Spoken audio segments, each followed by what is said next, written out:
What's up, story lovers? Welcome to Hero Academia Hub. In today's video, we have a fantastic tale for you. What if Deku was reborn as ancient dragon god in DxD and conquered all supernatural queens? If this is your first time here, consider subscribing and hitting the bell icon so you never miss a story. And if you're a returning viewer, thank you for your continued support. Alright, let's jump right into it. Chapter 1, Awakening Power. Death wasn't supposed to feel like this. Izuku Midoriya had expected darkness. Silence. Maybe some kind of peaceful nothing. Instead, his consciousness slammed back into existence with the force of All Might's Detroit smash. Every nerve ending fired at once, his body convulsing as air filled lungs that had forgotten how to breathe. The hell, he gasped, eyes flying open to a night sky he didn't recognize. Stars scattered across the darkness in unfamiliar patterns. Wrong patterns. This wasn't Japan.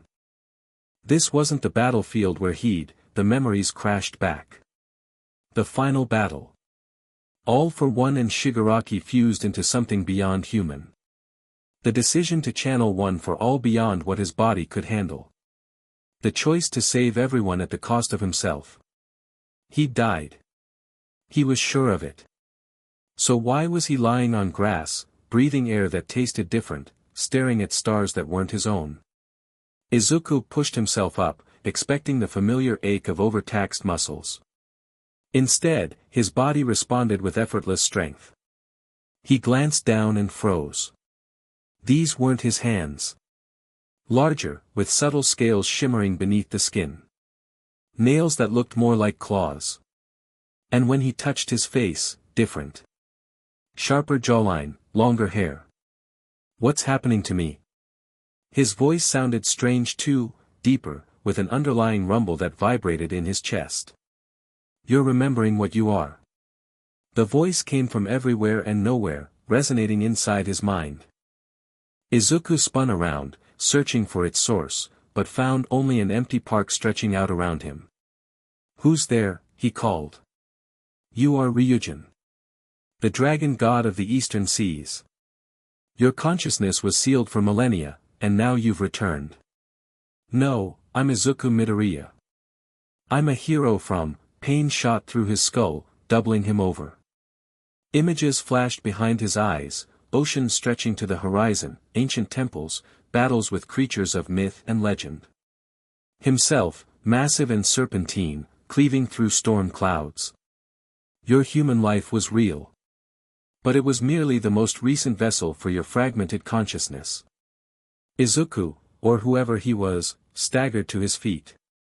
This doesn't make any sense. It will. In time. The voice faded, leaving him alone with the impossible truth settling into his bones. He could feel it now, power thrumming beneath his skin, ancient and vast. Different from One for All, which had felt like borrowed light. This was something primal. Something that had always been part of him. He needed answers. He needed to figure out where, and when, he was. A scream cut through the night.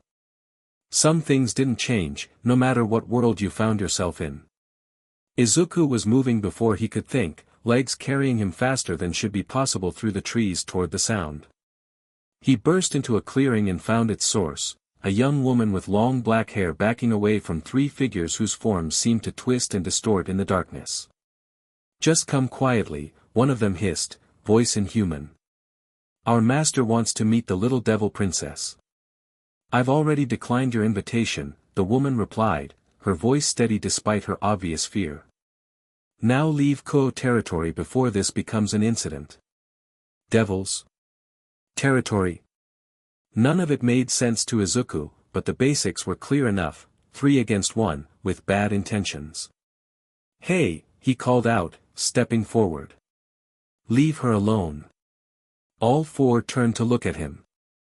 The woman's eyes widened in surprise, while the three attackers hissed in unison. Human, one said, sniffing the air. Then its face contorted in confusion. No, what are you? Izuku didn't answer. He didn't know himself. Instead, He positioned himself between the woman and her attackers. "Last warning," he said, surprised by the authority in his voice. "Back off." The creatures laughed, their forms shifting. Leathery wings erupted from their backs, and their hands lengthened into claws. "Fallen angels," the woman behind him whispered. "You should run."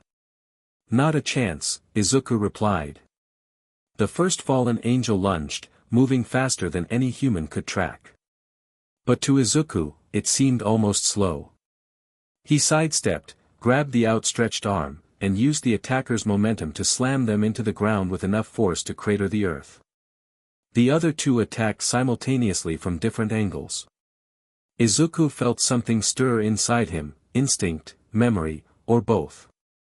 He raised his hand, and fire erupted from his palm, not the orange-red of normal flames, but brilliant blue-white that illuminated the clearing like daylight. The fallen angels shrieked as the fire engulfed them, their wings charring at the edges before they retreated back into the sky. "This isn't over," one called down. "The dragon's awakening changes nothing." Then they were gone, melting into the night. Izuku stared at his hand, still glowing with fading embers. "Dragon," he whispered. "That's what you are, aren't you?" He turned to face the woman he'd saved. Up close, she was beautiful in a way that seemed almost unreal, perfect features, violet eyes that held both youth and ancient wisdom. "I don't know what I am," he answered honestly. "My name is Izuku Midoriya." Or at least, it was. Was? He shook his head. "It's complicated. I died saving my world, then woke up here with a voice in my head telling me I'm some ancient dragon god named Ryujin." To his surprise, she didn't laugh or back away. Instead, she studied him with increased interest. "Dragon gods are real, though exceedingly rare," she said. "I've never heard of one called Ryujin, but my knowledge of Eastern mythology is limited." She extended a hand. "I'm Rias Gremory, heir to the House of Gremory and administrator of Kuo territory." Izuku, or Ryujin, took her hand. The moment their skin touched, a jolt of recognition passed between them. Rias gasped, pulling back. "Your aura," she whispered. "It's unlike anything I've ever felt." "Sorry," he said automatically. "I don't know how to control it yet." Rias composed herself. "No need for apologies. You saved me from a difficult situation. Those fallen angels have been growing bolder recently." She glanced around. "We should talk, but not here. Will you come with me?" Every instinct from his hero training told him to be cautious. But deeper instincts, older ones that felt tied to this new body, told him he could easily handle any threat. "Lead the way," he said.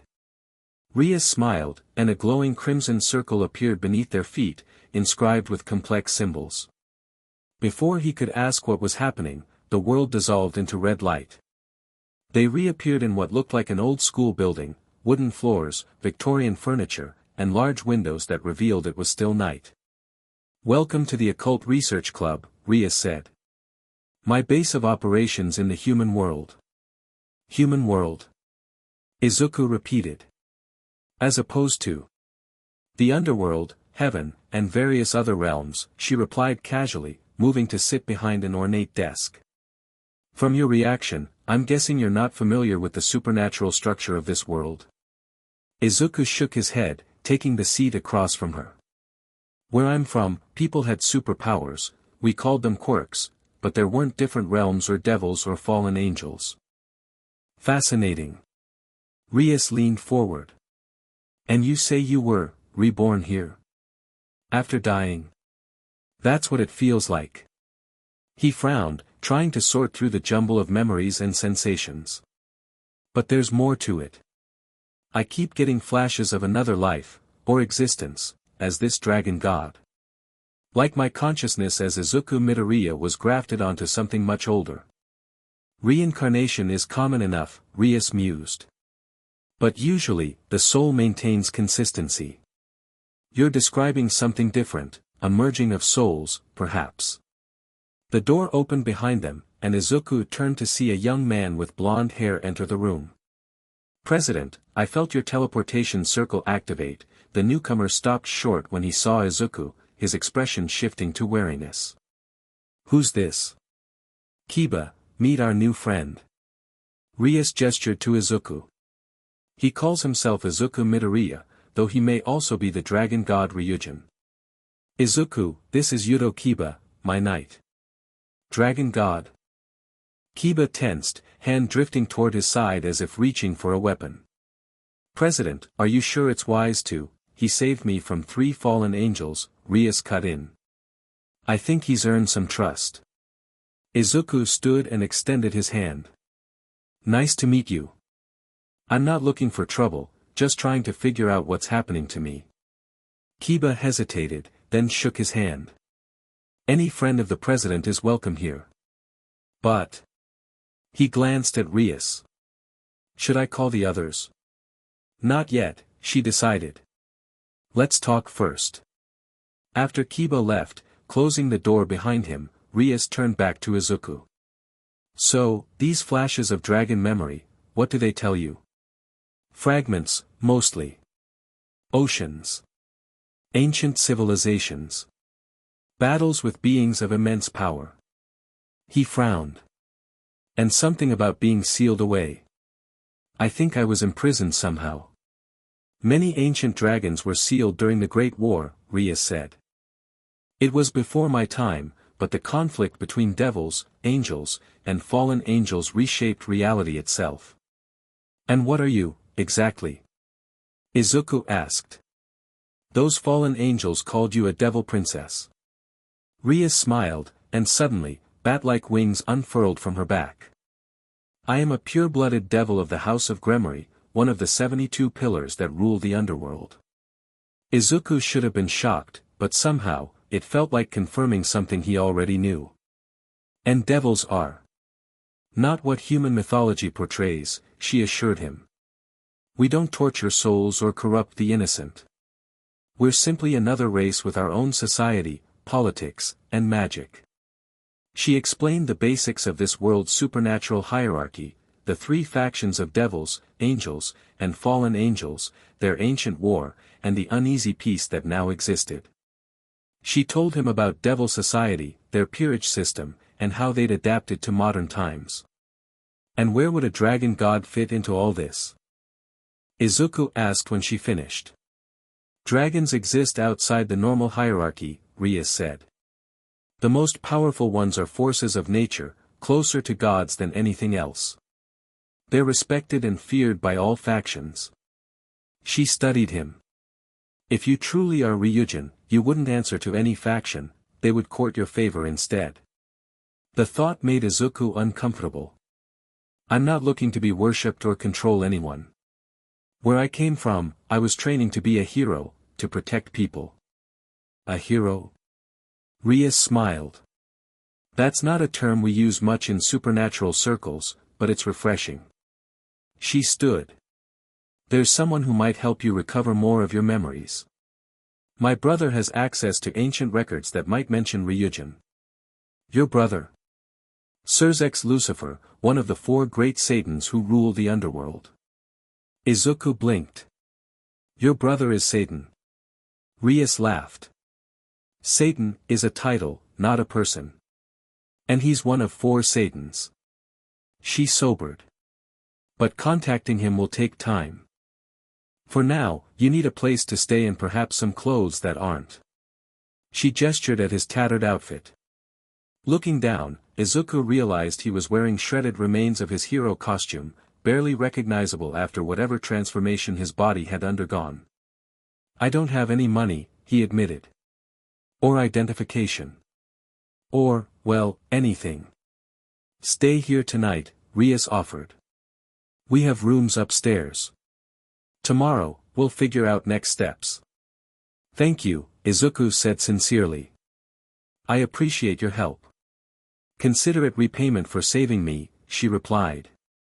Then, with a slight smile, "Besides, having a dragon god as an ally could prove useful in the future." Izuku dreamed of the sea.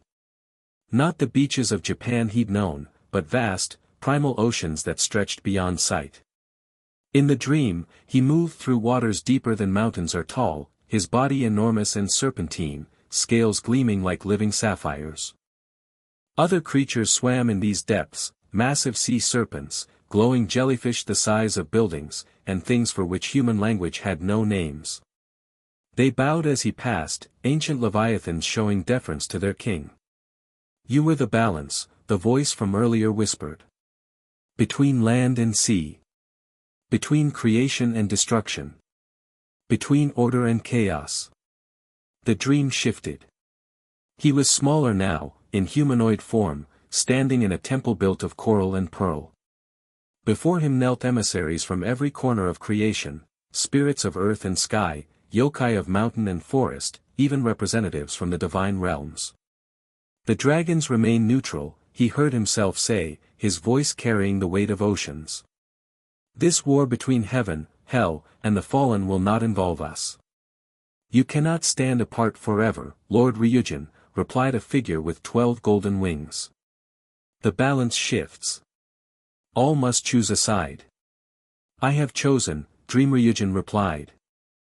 "I choose what I have always chosen, the world itself and the life it harbors." The scene dissolved, replaced by darkness and a sense of confinement so intense it felt like being crushed by the weight of the entire ocean. Chains of light bound him, each link inscribed with sigils from a dozen different magical traditions. "You should have chosen a side," came a voice, different from the 12-winged figure, darker and filled with malice. "Now you'll sleep until the world forgets your name." Izuku jolted awake with a gasp, sitting upright in the unfamiliar bed. Sunlight streamed through curtained windows, revealing a simple but comfortable room in what he now remembered was the Occult Research Club building. "Just a dream," he muttered, running a hand through his hair, then freezing when his fingers encountered something unexpected. He scrambled out of bed and found a mirror on the wall. The face looking back was both familiar and strange. It was still recognizably him, Izuku Midoriya, but different. His green hair now had streaks of blue running through it, and his eyes had changed from their usual emerald to a deep azure with vertical pupils. Most shocking were the small, horn-like protrusions emerging from his temples, almost hidden by his hair. "What's happening to me?" he whispered, touching one of the horns. It felt warm and alive, like part of his body rather than some foreign addition. A knock at the door made him jump. "Izuku? Are you awake?" It was Rias. "Why yeah," he called back. "Just a second." He grabbed the clothes someone had left for him, jeans and a simple button-up shirt, and quickly changed out of the borrowed pajamas he'd slept in. When he opened the door, Rias wasn't alone. Behind her stood 3 others, Kiba, whom he'd met briefly last night, a petite white-haired girl with an expressionless face, and a taller young woman with long black hair tied in a ponytail. Rias's eyes widened slightly at his appearance. "Your transformation is progressing," she observed. "The horns are new." "I just noticed them myself," Izuku admitted. "I also had dreams, memories, maybe, about being Ryujin." "Tell me about them over breakfast," Rias suggested. "But first, let me introduce you to the rest of my peerage. You met Kiba. This is Kaneko Tuju, my rook, and Akino Himejima, my queen." "Queen?" Izuku repeated, confused. Akino giggled. "It's a position within a devil's peerage, not a royal title. Think of it as similar to chess pieces, each with different abilities." "Nice to meet you all," Izuku said with a slight bow. Kaneko merely nodded, but her nose twitched as if she were scenting the air. "Dragon," she said simply. "Strong one. You can tell?" Izuku asked. "Kaneko has heightened senses," Rias explained. "Come, let's eat. We have much to discuss." Over breakfast, which Akino had prepared and was delicious, Izuku related his dreams in detail. The others listened intently, occasionally exchanging glances. The 12-winged figure was almost certainly a seraph, the highest order of angels, Rias said when he finished. And your stance of neutrality matches what we know about dragon gods during the Great War.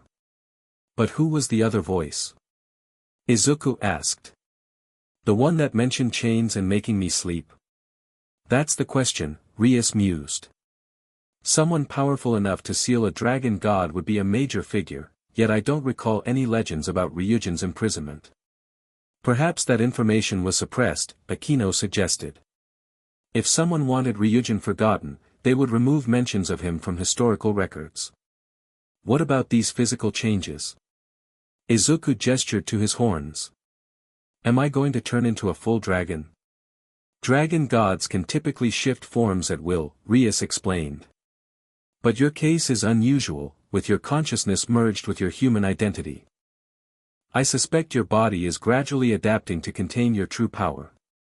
Speaking of power, Kiba interjected, have you tried using any of your abilities since the fire you produced against the fallen angels? Izuku shook his head. I'm not sure how. It just happened instinctively. Perhaps we should test your abilities, Rias suggested. We have a training area beneath the school. Before they could discuss it further, Akino's phone chimed. She checked it and frowned. President, it's from your brother's staff. They've detected unusual energy patterns around Kyoto, consistent with high-level fallen angel activity. Rias's expression hardened. More than the 3 from last night? Apparently so. They believe it may be related to the sacred gear user we've been monitoring. Sacred gear? Izuku asked. Divine artifacts created by the biblical god and implanted into certain humans, Rias explained briefly. Some are powerful enough to kill gods or dragons. The boy, Issei Hyoudou, may be in danger, Akino continued. The fallen angels might be targeting him. Izuku stood immediately. Then we need to protect him. Rias looked surprised. This isn't your fight. Protecting people from danger is exactly what I trained for, Izuku replied firmly. Besides, I've already tangled with these fallen angels once. If they're causing trouble, I want to help stop them. A smile spread across Rias's face. You truly were a hero in your previous life, weren't you? She stood. Very well. We'll split up to cover more ground. Akino and I will check the school. Kiba and Kaneko, patrol the shopping district. Izuku, I'll search the park where I first appeared, he volunteered. It seems to be a place they're active. Be careful, Rias warned. Last night you caught them by surprise. They'll be better prepared now. Izuku nodded. I'll be on guard. The park was empty when Izuku arrived, sunlight filtering through the trees where just hours ago he'd awakened to his new existence. He scanned the area, searching for any sign of the fallen angels or the boy they were allegedly targeting. Nothing seemed out of place, but he couldn't shake the feeling of being watched. He reached inside himself, trying to tap into the senses that had guided him during last night's confrontation. There, a flicker of awareness at the edge of his perception. Something powerful, but not the fallen angels. This energy felt different, colder somehow.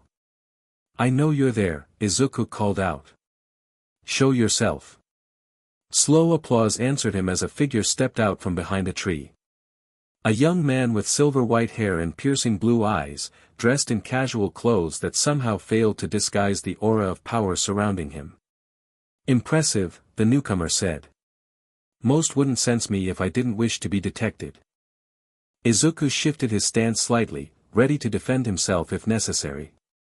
Who are you? My name is Vali Lucifer. The young man studied him with undisguised interest. And you're Ryujin, the forgotten dragon god. Or should I call you Izuku Midoriya, the hero from another world? How do you know about me? Izuku demanded. Vali smiled. Information is valuable in our world. Your sudden appearance sent ripples through various supernatural factions. I'm simply the first to act on that intelligence. What do you want? To see you for myself. Vali circled him slowly. I'm something of a connoisseur when it comes to dragons. I host one myself, Albion, the White Dragon Emperor. As if responding to the name, Izuku felt something stir inside him, a flash of recognition tinged with rivalry. You felt that, didn't you? Vali observed. Interesting. Your dragon instincts recognize Albion, even if your human consciousness doesn't. You still haven't answered my question, Izuku pressed. What do you want from me? Right now? Nothing. Vali stopped pacing. But you should know that your awakening has consequences. The balance of power that's existed since the Great War is already shifting. Some will see you as an opportunity, others as a threat. I'm not interested in power struggles, Izuku said firmly. I just want to understand what's happening to me and find my place in this world. Vali laughed. Noble sentiments. But power isn't something you can ignore when it's intrinsic to what you are. His eyes hardened. And make no mistake, Ryujin, you are power incarnate. Once you fully awaken, every faction will either try to recruit you or eliminate you. Is that a threat? A reality check. Vali turned to leave. Oh, and your fallen angel friends? They're not after you today. They've set a trap for the Gremory girl's potential recruit, the boy with the unawakened sacred gear. East side of the park, near the fountain. Izuku's eyes widened. Why tell me this? Vali glanced back over his shoulder. Consider it a professional courtesy between dragons. Besides, watching you develop should prove entertaining.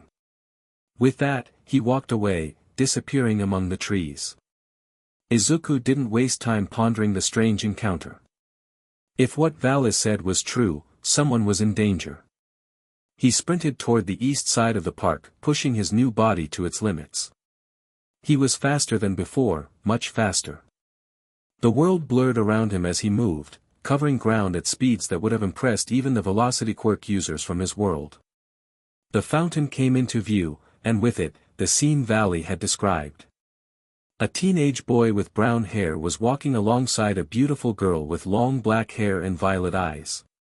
To anyone else, they might have looked like a young couple on a date, but Izuku immediately recognized the girl's aura, a fallen angel, disguising her true nature. The boy had no idea he was being led to his death. Izuku didn't hesitate. He burst from the tree line, startling both of them. Get away from her, he shouted to the boy. She's not what she seems. The boy looked confused. Huh?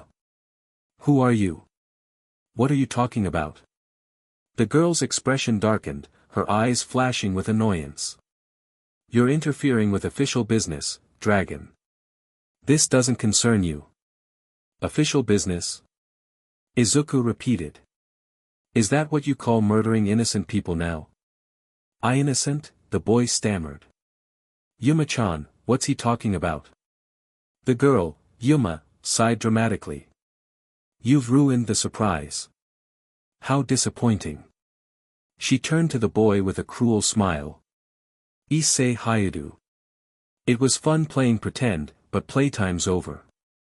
Her form shifted, clothes dissolving into black leather straps that barely covered her body as black wings erupted from her back. Her violet eyes gleamed with malice. My name is Rainier, and you, human, have something my superiors want. Yuma-chan. Issei backed away, eyes wide with shock. What's happening? Run! Izuku shouted, lunging forward as Rainier formed a spear of light in her hand. Izuku reached the fallen angel just as she threw the spear, his body colliding with hers and sending the weapon off course. It struck a nearby tree, boring through the trunk like it was made of paper. You dare! Rainier hissed, recovering quickly. Do you know who I am? Someone who targets defenseless people, Izuku replied, positioning himself between her and Issei. That's all I need to know. Rainier laughed. Defenseless? If you knew what he contains, you wouldn't be so quick to protect him. She formed another light spear. Last chance, dragon. Step aside or join him in death. Izuku felt the power inside him respond to the threat, rising like the tide. Heat bloomed in his chest, spreading through his veins until his skin steamed in the cool air. "I won't let you hurt him," Izuku stated, voice resonating with power that wasn't entirely his own. "Leave now." Rainer's confident expression faltered slightly, but she raised her spear. "Die." She threw the weapon with blinding speed. Izuku raised his hand, instinct guiding him. The spear of light met a wall of blue-white flame that erupted from his palm, dissolving into sparkles. "What?" Rainer gasped. Izuku didn't give her time to recover. He charged, moving faster than he ever had before, closing the distance between them in a heartbeat. His fist connected with her midsection, the impact sending shockwaves through the air and launching her into the sky. Rainer recovered mid-air, wings catching her. "This isn't over," she shouted, clutching her bruised abdomen. "We'll get what we came for." With that, she turned and flew away, quickly becoming a speck in the distance. Izuku turned to Issei, who was staring at him with a mixture of fear and awe. "What the actual hell was that?" the boy demanded. "Wings. Light spears. And what the hell are you? Your eyes are glowing." Izuku took a deep breath, trying to calm the power still surging through him. He could feel his eyes burning with inner fire. "It's complicated," he said. "But you're in danger. Those fallen angels, like Yuma, or Rainer, whatever her name is, they want something they believe you have." "I don't have anything," Issei protested. "I'm just a normal high school student." "Not entirely normal, it seems," came Ryusa's voice as she approached from behind them, Akino at her side. "You have a sacred gear, Issei Hyoudou. A power that makes you valuable, and dangerous, to certain factions." Issei looked between them in confusion. "Sacred what? And who are you people? What's happening?" Ryus smiled reassuringly. "I'm Ryus Gremory, a devil and president of the Occult Research Club at Kyoto Academy. This is Akino Himejima, my queen, and I see you've already met Izuku, our dragon friend." "Devil?" Issei repeated faintly. "Like, actual hell and pitchforks devil?" "Without the pitchforks," Ryus clarified. "And we need to get you somewhere safe. Those fallen angels will return, and in greater numbers." "I don't understand any of this," Issei said, running a hand through his hair in frustration. "But I guess I don't have much choice, do I?" "You always have a choice," Izuku told him. "But right now, trusting Ryus is probably your safest option." Issei looked at him, then at the destroyed tree where the light spear had struck. "Yeah, okay. Lead the way." Back at the Occult Research Club, Ryus explained the basics of sacred gears to Issei, who seemed to alternate between disbelief and excited acceptance of his new reality. "So there's some powerful artifact inside me?" he asked. "Can I use it to become popular with girls?" Izuku fought the urge to facepalm while Ryus maintained her dignified demeanor. "Sacred gears aren't toys," she admonished. "They're weapons or tools designed for specific purposes.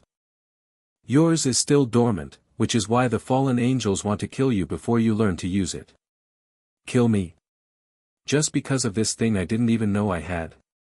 Issei's excitement faded to worry. "What am I supposed to do?" "You have options," Ryus said. "I could reincarnate you as a devil in my peerage, which would give you protection and training." "Become a devil?" Issei repeated. "Would I have to hurt people or steal souls or something?" "Nothing like that," Ryus assured him. "Modern devils fulfill contracts with humans by granting wishes in exchange for payment, usually just money or other material compensation." Izuku listened silently, still processing everything he'd learned about this world. Devils making contracts instead of corrupting souls. Fallen angels hunting teenagers with special powers. Dragon gods awakening after millennia of sealed slumber. It was all so different from the world of quirks and heroes he'd known. "What about you?" Issei suddenly asked, turning to Izuku. Are you part of her peerage too? Izuku shook his head. No. I'm still figuring things out myself. I'm new to this world too. New to this world? Issei's eyes widened. You mean you're an alien? Despite everything, Izuku laughed. Not exactly. It's a long story involving reincarnation and forgotten gods. The short version is I used to be a human hero in another reality, but now I'm apparently an ancient dragon deity. Issei stared at him, then nodded sagely. That actually makes more sense than my girlfriend turning into a psycho angel and trying to kill me. Their conversation was interrupted by the arrival of Kiba and Kaneko, who entered looking concerned. President, Kiba reported, we encountered more fallen angels in the shopping district. They retreated when we approached, but they didn't seem particularly worried. They're gathering their forces, Rias concluded. The attack on Issei was likely just the opening move in a larger operation. But what do they want? Izuku asked. Just Issei's sacred gear, or is there more to it? That's what concerns me, Rias admitted. Fallen angels typically operate with greater subtlety. This bold approach suggests higher authority involved. I've contacted your brother's staff again, Aquino added. They're sending someone to investigate, but it will take time. Rias nodded, then turned to Issei. I need your answer now. Will you join my peerage? As a devil, you'll be stronger and better able to defend yourself. Issei hesitated, looking at each person in the room before his gaze settled on Izuku. What would you do? The question caught Izuku off guard. Me? Yeah. You seem like someone who's had to make tough choices before. Izuku considered carefully. Where I came from, I wasn't given power, I earned it, worked for it, sacrificed for it. But the most important thing wasn't the power itself, but how I used it. He met Issei's eyes. Whatever you decide, make sure it's for the right reasons. Not just for protection, but because you believe in what you'll do with the strength you gain. Issei absorbed this, then turned back to Rias. If I become a devil, can I still protect people? Like my family and friends? Of course, Rias replied. That's part of why I maintain this territory, to protect those within it. Then I'll do it, Issei decided. Better a devil with purpose than a dead human with regrets.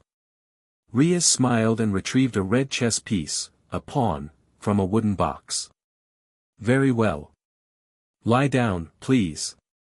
As the reincarnation ritual began, Izuku felt a strange resonance within himself, something ancient and powerful responding to the devil magic being performed. Before he could identify the feeling, a shockwave of energy exploded through the room, knocking everyone except Rias and Issei off their feet. What was that? Kiba asked, recovering quickly. Rias looked stunned. 8 pawns, she whispered. It took all 8 pawn pieces to reincarnate him. Is that unusual? Izuku asked, helping Aquino to her feet. Extremely, she replied. It confirms his sacred gear must be one of the 13 Longinus, the most powerful sacred gears capable of killing gods. Issei sat up, looking dazed but otherwise unchanged. Did it work? I don't feel very different. It worked, Rias confirmed. But we'll need to begin your training immediately. If your sacred gear is what I suspect, the fallen angels will redouble their efforts to eliminate you. What do you think it is? Izuku asked. The boosted gear, Rias said. Housing the spirit of the Red Dragon Emperor, Drake. At the name, Izuku felt another jolt of recognition, stronger than what he'd experienced with Vali. Something about the Red Dragon Emperor stirred deep memories, feelings of kinship mixed with ancient rivalry. You felt it again, Aquino observed, watching him carefully. A connection to the dragon? Yes, Izuku admitted. It's like hearing the name of someone I've known for centuries, even though my conscious mind has no memory of them. The relationship between dragon gods and the heavenly dragons is complex, Rias explained. Before they were sealed in sacred gears, Draig and Albion were among the most powerful dragons, second only to the dragon gods themselves. Before Izuku could respond, the building shook violently. Everyone rushed to the windows to see the source of the disturbance. Outside, hovering in the air, were at least a dozen fallen angels. At their center was Rainier, and beside her, a tall man with multiple pairs of black wings, more than any of the others. "That's Kokabiel," Rias breathed, her face paling. "A leader among the fallen angels, a veteran of the Great War." "Rias Gremory." Kokabiel's voice boomed across the school grounds. "Send out the boy with the boosted gear and the dragon pretender. Do this, and your territory will be spared destruction." "Pretender?" Izuku repeated, feeling a surge of indignation that wasn't entirely his own. "He means you," Akino explained. "They must not believe you're actually Ryujin." "What do we do?" Issei asked, looking terrified despite his new devil status. Rias's expression hardened. "We fight. My brother's forces won't arrive in time, and I won't surrender any of my household." "You can't face someone like Kokabiel," Izuku protested. "He's way out of your league, isn't he?" "Our options are limited," Rias replied grimly. "If we run, he'll destroy the school and possibly the town to flush us out." Izuku looked out at the fallen angels, considering their options. Part of him, the part that had trained to be a hero, analyzed the situation tactically. But another part, older and wilder, responded with simple, primal fury at being threatened. "I'll go out," he decided. "What?" Rias grabbed his arm. "That's suicide. Not to fight, to buy time." Izuku met her gaze steadily. "I can feel my power growing by the hour. I might be able to stall them while you get Issei somewhere safe and call for reinforcements." "I'm coming too," Issei declared, surprising everyone. "This boosted gear thing is what they want, right? Maybe I can figure out how to use it." "You don't even know how to access your sacred gear yet," Kiba pointed out. "Then help me figure it out," Issei demanded. "Right now. We don't have time for a training montage, give me the crash course." Despite the gravity of the situation, Izuku found himself smiling. Issei might be an ordinary teenager thrust into extraordinary circumstances, but he had courage. "Sacred gears respond to strong emotions and clear intent," Rias explained quickly.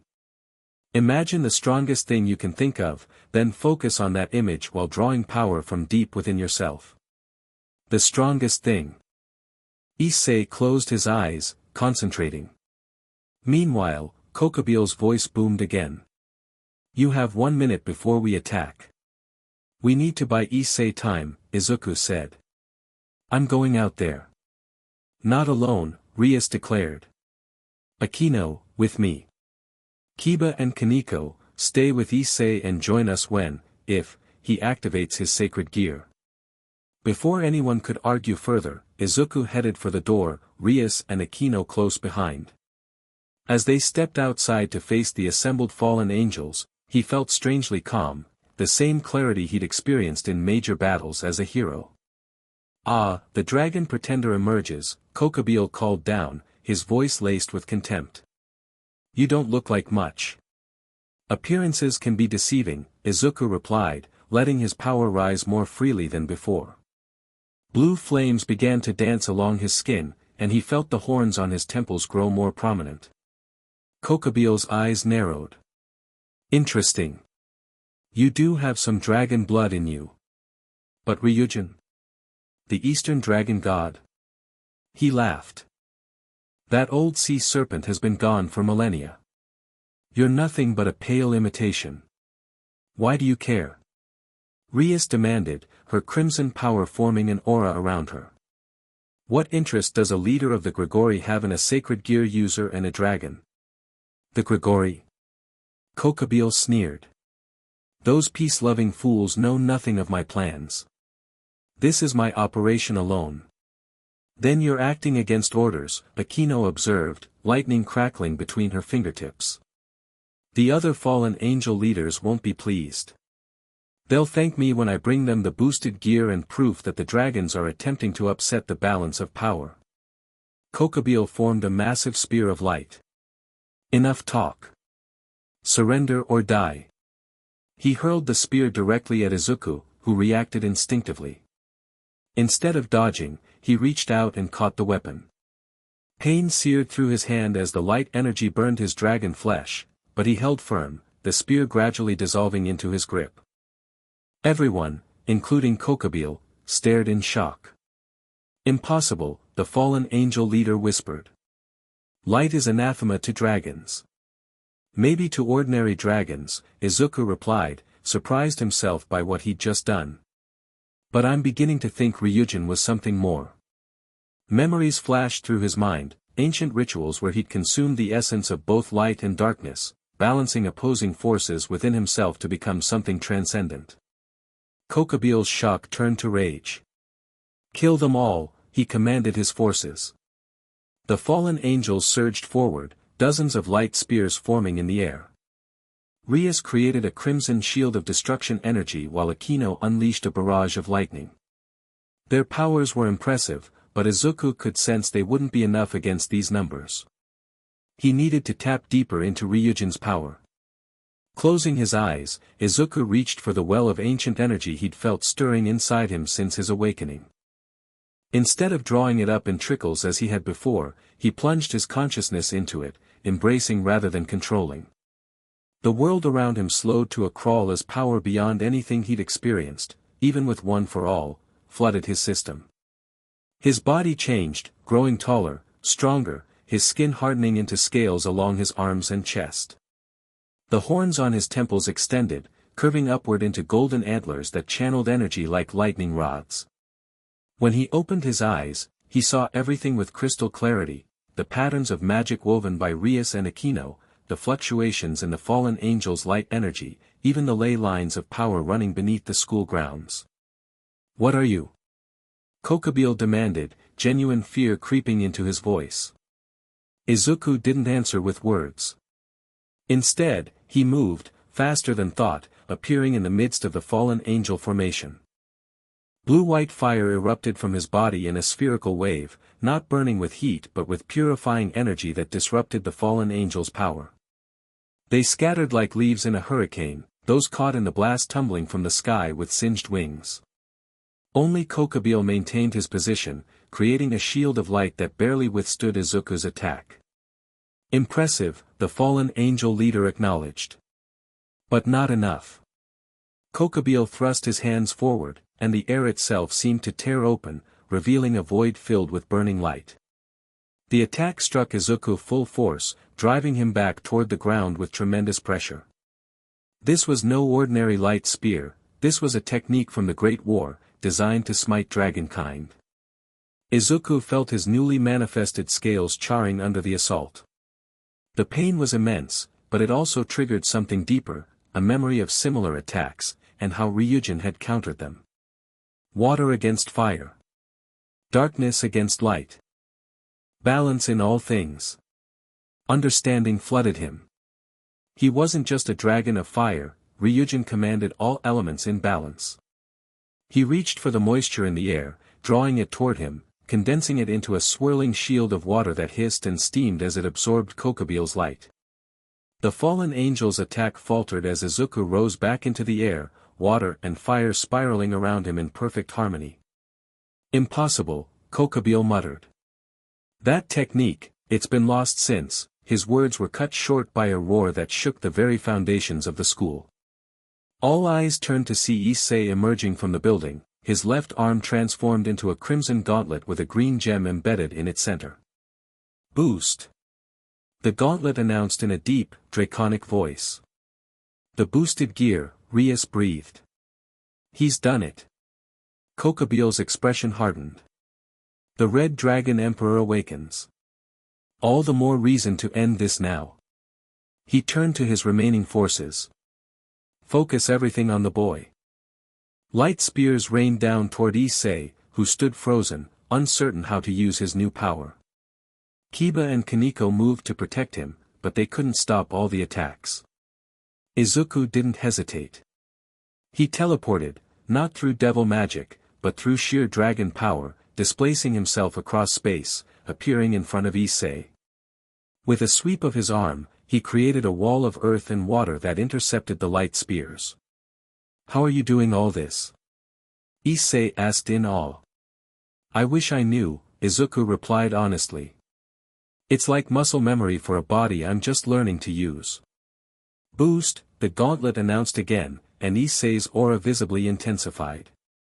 "It doubles your power every 10 seconds, Rias explained quickly. "But your body can only handle so many boosts as a new devil. Whatever power you can muster, be ready to use it," Izuku told Issei. "I'm going to create an opening." Before Issei could respond, Izuku launched himself back into the sky, directly toward Kokabiel. The fallen angel leader created twin spears of light, spinning them in complex patterns that wove a net of burning energy. Izuku didn't try to break through it. Instead, he called upon another aspect of Ryujin's power, manipulation of space itself. He didn't teleport this time, but bent the space around him, causing Kokabiel's attack to curve away harmlessly. The fallen angel's eyes widened in genuine fear. You really are," Izuku struck, his fist connecting with Kokabiel's chest with the force of a tsunami. The fallen angel leader flew backward, crashing through the barrier he'd erected around the school grounds. The remaining fallen angels hesitated, looking to their fallen leader for direction. Kokabiel rose shakily from the crater his impact had created, blood trickling from his mouth. "This isn't over," he snarled. "I'll return with forces that even a dragon god can't withstand." With that, he created a blinding flash of light.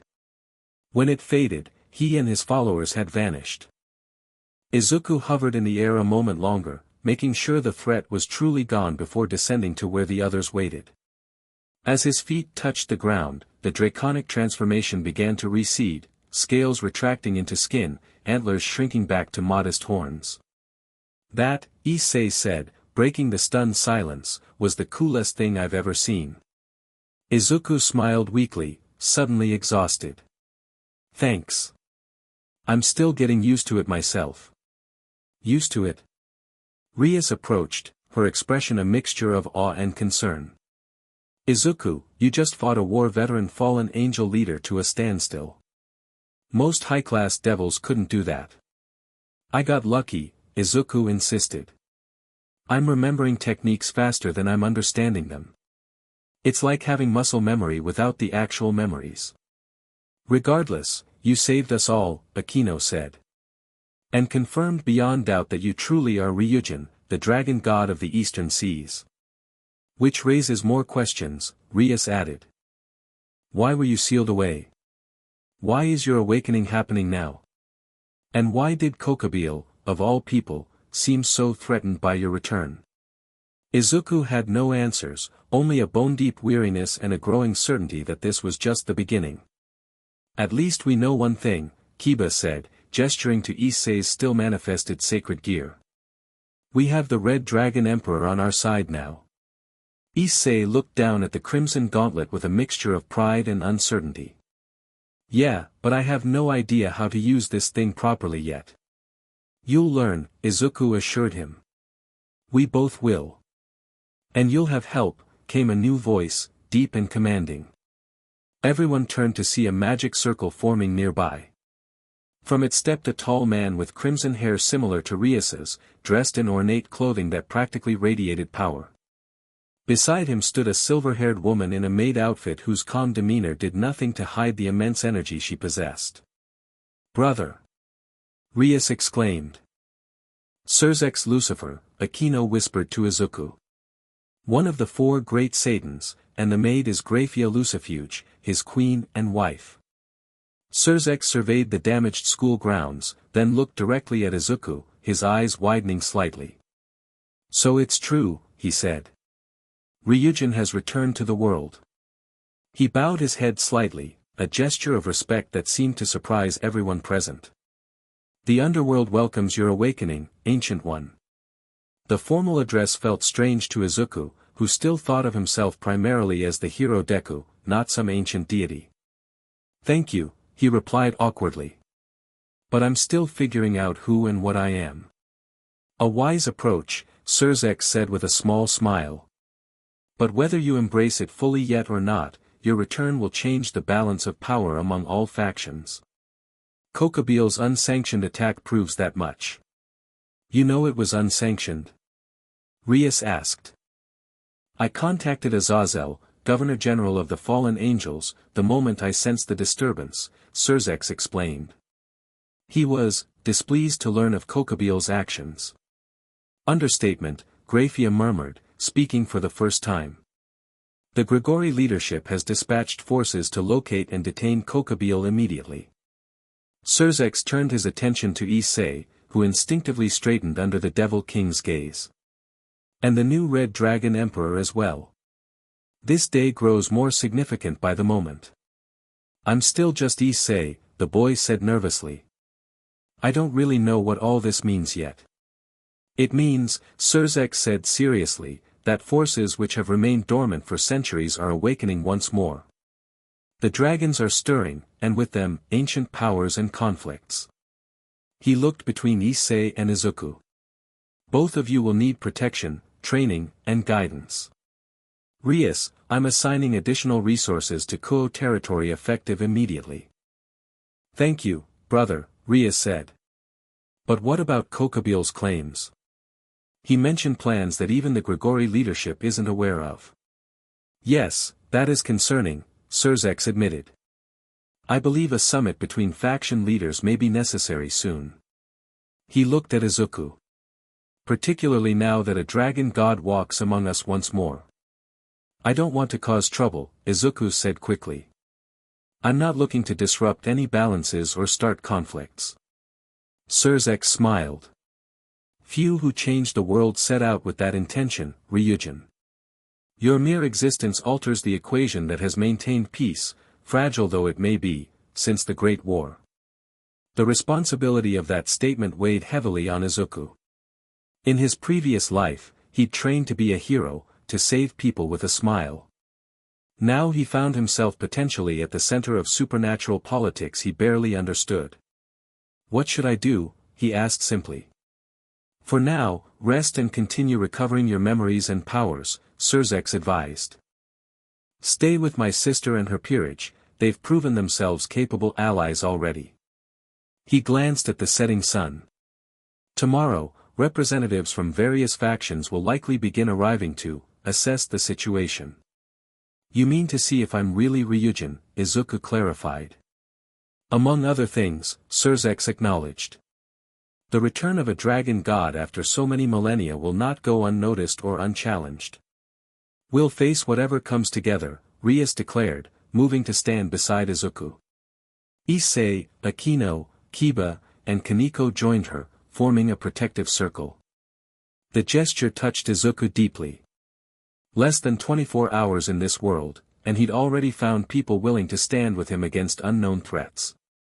It reminded him of his friends from UA, of the bonds that had given him strength when his own wasn't enough. Thank you, he said simply. All of you. As the group headed back to the Occult Research Club building, Sirzechs fell into step beside Izuku. There's one more thing you should know, the Satan said quietly, ensuring only Izuku could hear. Before your disappearance, you were known for more than just your power. What do you mean? The histories describe Ryujin as a guardian, a protector who stood apart from faction conflicts but always defended the world itself and those who lived in harmony with it. Sirzechs smiled. Your instinct to save rather than conquer suggests that essence remains intact, despite the ages that have passed. The words resonated deeply with Izuku. Whatever had happened to him, however his consciousness had merged with Ryujin's, his core remained the same. The drive to protect, to save, to be a hero. Different world, different form, same heart. As night fell over Kuo town, Izuku looked up at the unfamiliar stars, feeling both lost and found. He didn't know what challenges tomorrow would bring, but for the first time since awakening in this strange world, he felt a sense of purpose. Dragon god or hero, perhaps, in this world, he could be both. Chapter 2, building bridges. Izuku woke to sunlight streaming through unfamiliar curtains and the sound of voices downstairs. For a moment, disorientation washed over him. This wasn't his dorm at UA, nor was it the park where he'd first awakened in this world. Then yesterday's events crashed back. The fallen angels. Issei's awakening as the Red Dragon Emperor. His own partial transformation and battle with Kokabiel. Meeting Sirzechs Lucifer. He sat up, running a hand through his hair and feeling the small horns that now permanently adorned his temples. They'd shrunk back to their previous size after the battle, but hadn't disappeared completely.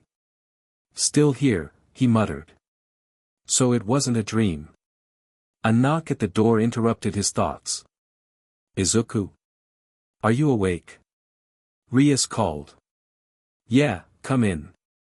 The door opened, and Rias entered carrying a tray with breakfast. She'd traded her school uniform for casual clothes, jeans and a simple red top that complemented her hair.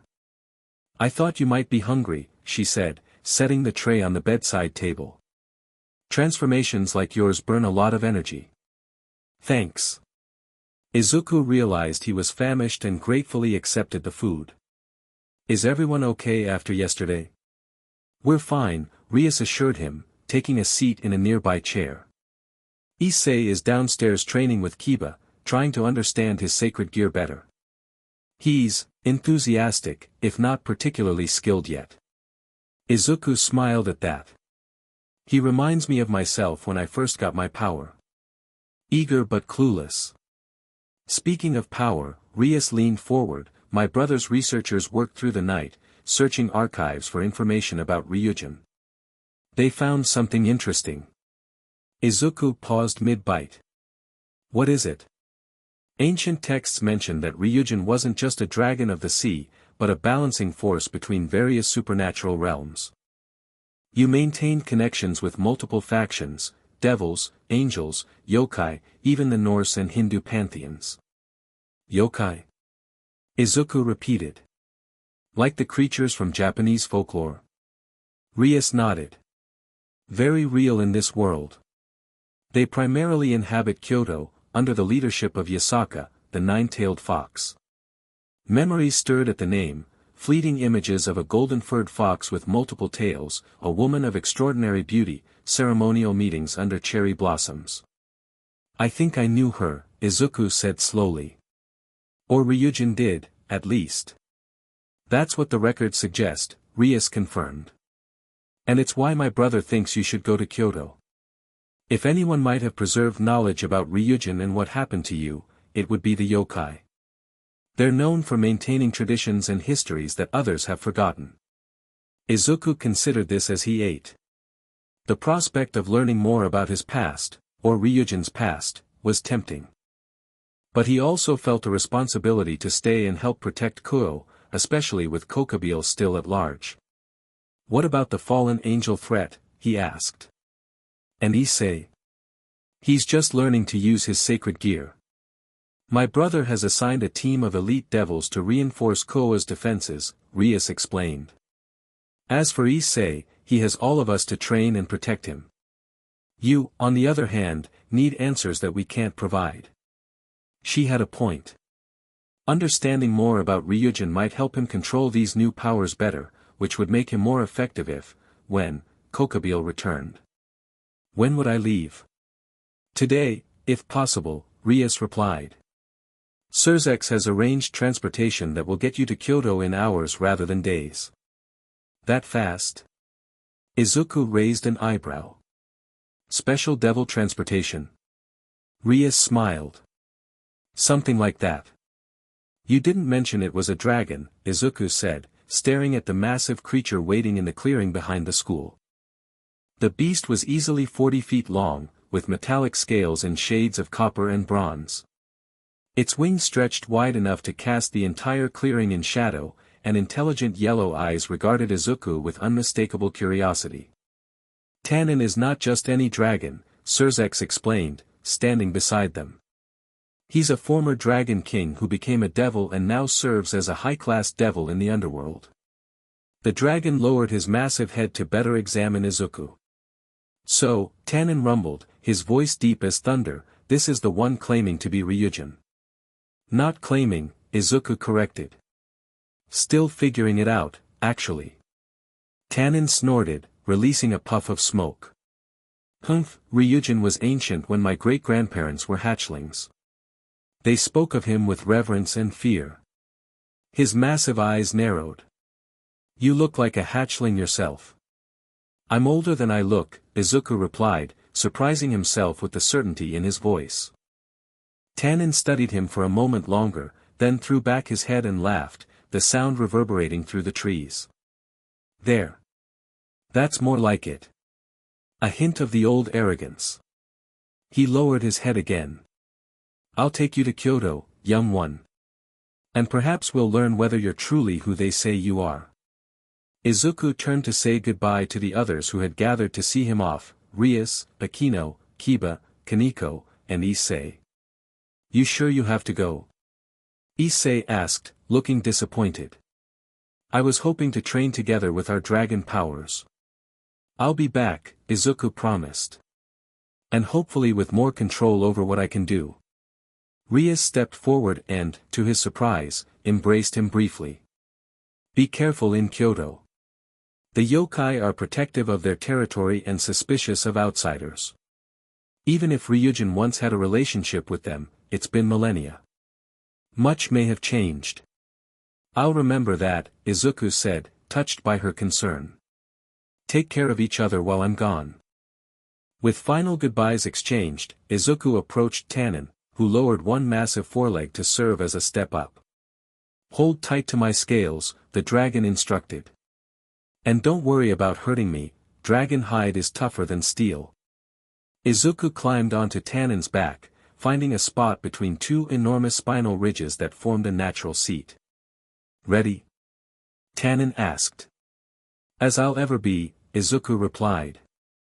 With a powerful thrust of his legs, Tannen launched into the sky, wings spreading to catch the air. The acceleration pressed Izuku back against the ridge behind him as they climbed through the clouds at incredible speed. I could teleport us directly, Tannen called back over the rushing wind, but I thought you might appreciate seeing the land from above. Few get such a perspective. He was right. As they soared higher, Japan spread beneath them like a living map, cities giving way to mountains and forests, rivers snaking through valleys, the coastline curving against the blue expanse of the Pacific Ocean.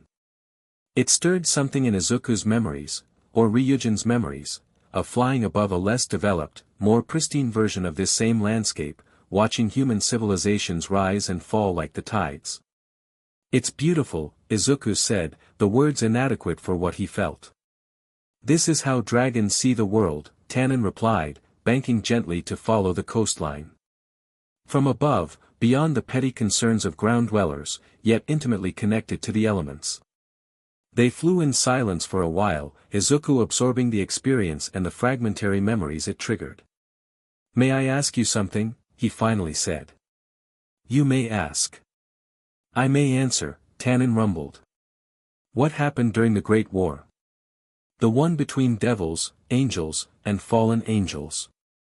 I keep hearing about it, but I only have fragments of memories. Tannen was quiet so long that Izuku thought he might not answer. Finally, the great dragon spoke, his voice somber. It was the end of one age and the beginning of another, he said. The three biblical factions had maintained an uneasy balance for millennia, but ancient grudges and new ambitions sparked a conflict that engulfed all realms. He described devastating battles that reshaped landscapes, powerful beings on all sides falling to enemy forces, and the creation of weapons capable of slaying immortals. The dragons attempted to remain neutral, as we had in previous conflicts, Tannen continued.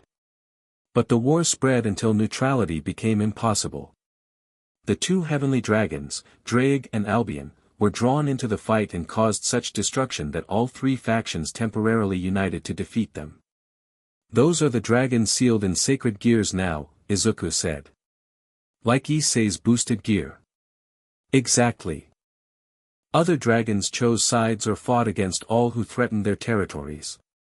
Tannen banked around a mountain peak. As for Ryujin, his fate was different, and largely unknown.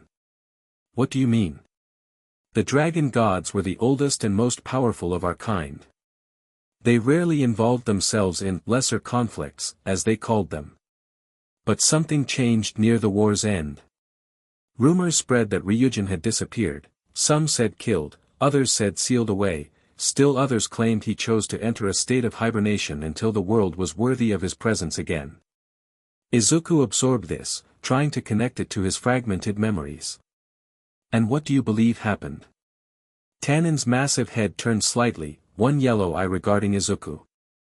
I believe Ryujin was too powerful to be killed easily, too wise to be trapped in a simple seal, and too engaged with the world to abandon it willingly. The dragon faced forward again. Which makes your appearance all the more intriguing. Before Izuku could respond, Tanin dipped lower. We approach Kyoto. I can go no further without formal permission from the yokai leadership. Their barriers recognize me as a devil now, not just a dragon. Below, the ancient city of Kyoto spread out, a mixture of modern buildings and traditional structures nestled among hills and forests. As they descended, Izuku felt a change in the air, not just temperature or pressure, but something more subtle. The boundary between worlds. Tanin landed in a clearing on a forested hill overlooking the city. As Izuku slid from his back, the dragon's body began to glow and shrink. Within moments, where the massive beast had been stood a tall, muscular man with bronze-colored hair and the same yellow eyes. He still had small horns and a distinctly inhuman aura, but could pass for human at a distance. This form will attract less attention, Tanin explained, adjusting the suit that had materialized with his transformation. Though I doubt I'll be allowed to accompany you much further. Why not? Politics, Tanin said with distaste. The yokai maintain strict control over who enters their domain, particularly devils. My presence would complicate your introduction. They started walking down a path that led toward a large torii gate at the forest's edge. As they approached, Izuku noticed figures moving in the shadows between the trees, watching, following. We're being observed, he murmured to Tanin. Since the moment we landed, Tanin confirmed. Yokai scouts. They're deciding whether to welcome us or chase us away. The decision apparently came as they reached the torii gate. Two figures stepped onto the path, blocking their way. One was a woman with fox ears protruding from her black hair and 3 golden tails visible behind her. The other was a man with the features of a tengu, bird-like eyes and an elongated nose. Halt, the fox woman commanded. State your business in Kyoto, devil. Tanin inclined his head respectfully. Greeting, guardians. I come as escort to one seeking audience with Lady Yasaka. The yokai guardians turned their attention to Izuku, their expressions changing from wariness to confusion as they sensed his aura. What are you? The tengu asked bluntly. You're not devil, not angel, not yokai. My name is Izuku Midoriya, he replied, deciding honesty was the best approach. I've come to speak with Lady Yasaka about Ryujin, the dragon god of the eastern seas. The fox woman's eyes widened. Ryujin has been gone for centuries. What business could you possibly have involving him? Izuku met her gaze steadily. Because I think I might be him, or at least, carrying his consciousness within me. The guardians exchanged alarmed glances. The tengu pulled out what looked like an ancient cell phone and stepped away to make a call, speaking too quietly for Izuku to hear. After a tense minute, he returned. You will be escorted to the inner sanctuary, he announced. The dragon devil must remain outside our territory. Tanin nodded as if he'd expected this. Fair enough. He turned to Izuku. This is where we part ways for now, young dragon. Remember what Sirzechs and Rias told you, be respectful but don't let them intimidate you. You are potentially a power equal to any in this realm. Thanks for the ride, Izuku said, offering his hand. Tanin clasped it, his grip firm. Good luck. I'll await news of your meeting. With a final nod to the yokai guardians, he turned and walked back up the path. Follow us, the fox woman instructed, her tone marginally less hostile now. And stay close. The paths between worlds can be treacherous for those unfamiliar with them. As they passed under the torii gate, Izuku felt another barrier, stronger than the one he'd sensed while flying in. The air shimmered, and suddenly the Kyoto before him changed. Modern buildings faded, replaced by traditional structures. The sounds of traffic disappeared, giving way to wind chimes and distant flute music. "Welcome to Yokai Kyoto," the Tengu said, noting Izuku's amazement. The true city, not the pale human reflection. They led him through streets bustling with creatures from Japanese folklore, kappa carrying water buckets, tanuki merchants haggling over goods, Tengu messengers soaring overhead. Many paused to stare at Izuku as he passed, whispers following in his wake. "Word spreads quickly here," the fox woman commented. "By sunset, every yokai in Kyoto will know of your arrival." "Is that good or bad?" Izuku asked. "Depends on what Lady Yasaka decides about you," she replied cryptically. They arrived at an enormous traditional compound surrounded by cherry trees in full bloom, despite the season. Guards stationed at the entrance straightened as they approached, all yokai of various types, all armed with both traditional weapons and an aura of supernatural power. "The visitor for Lady Yasaka," the Tengu announced. The guards parted, allowing them to enter a courtyard of raked gravel and carefully placed stones. Servants guided them to a waiting room where tea was served in exquisite ceramic cups. "Lady Yasaka will see you shortly," the fox woman said. "We will wait outside." Left alone, Izuku sipped the tea, finding it helped calm his nerves. The room was traditionally furnished but contained subtle touches of luxury, silk cushions, gold-threaded tapestries, jade ornaments. This was clearly the dwelling of someone important. He didn't wait long. The paper doors slid open to reveal a woman of breathtaking beauty. Tall and graceful, with flowing golden hair and eyes the color of amber, she wore an elaborate kimono that seemed to shimmer with its own light. Behind her, 9 golden fox tails swayed gently, and atop her head, fox ears twitched slightly as she studied him. "So," she said, her voice melodious yet commanding, "you claim to be Ryujin." Izuku stood and bowed respectfully. "I claim nothing with certainty, Lady Yasaka. I'm still discovering who and what I am." She circled him slowly, her tails occasionally brushing against him as if testing his reaction. Each touch sent a jolt of energy through his body, awakening memories, fragments of ceremonies, negotiations, battles fought side by side. "Your aura is complex," she said finally. "There is dragon power there, certainly. Ancient power. But mixed with something else, something human and foreign to this world." "That would be me," Izuku explained. "Izuku Midoriya. I was a human hero in another reality before dying and awakening here with Ryujin's consciousness merging with my own."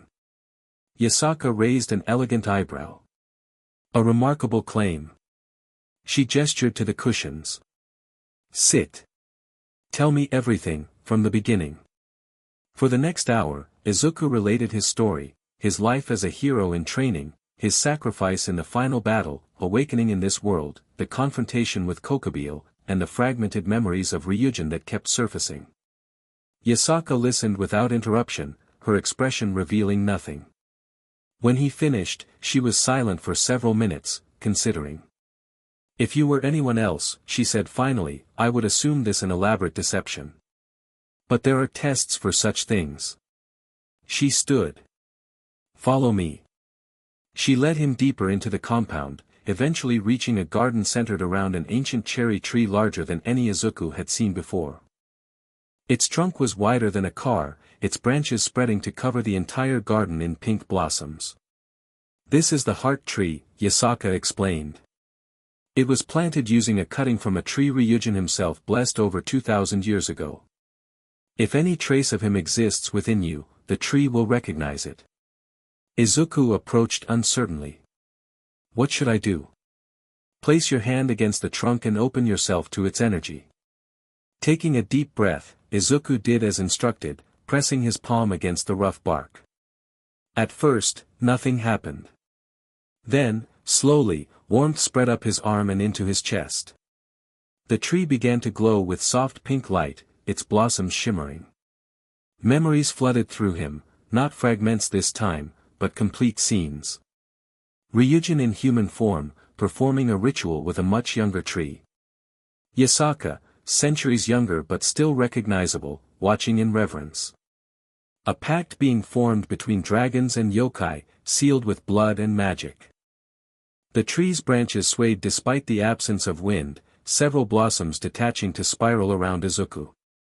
One landed on his head, between his small horns, and dissolved into light that sank into his skin.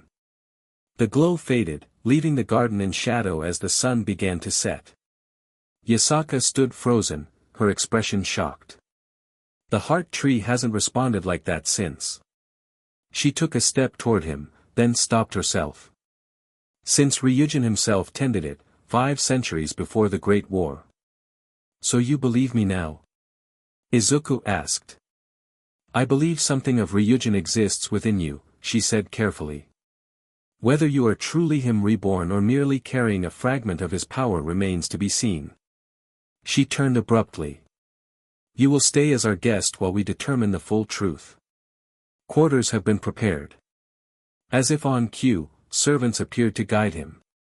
Yasaka paused before leaving. We will speak again tomorrow. There is much to discuss. Her amber eyes studied him intently.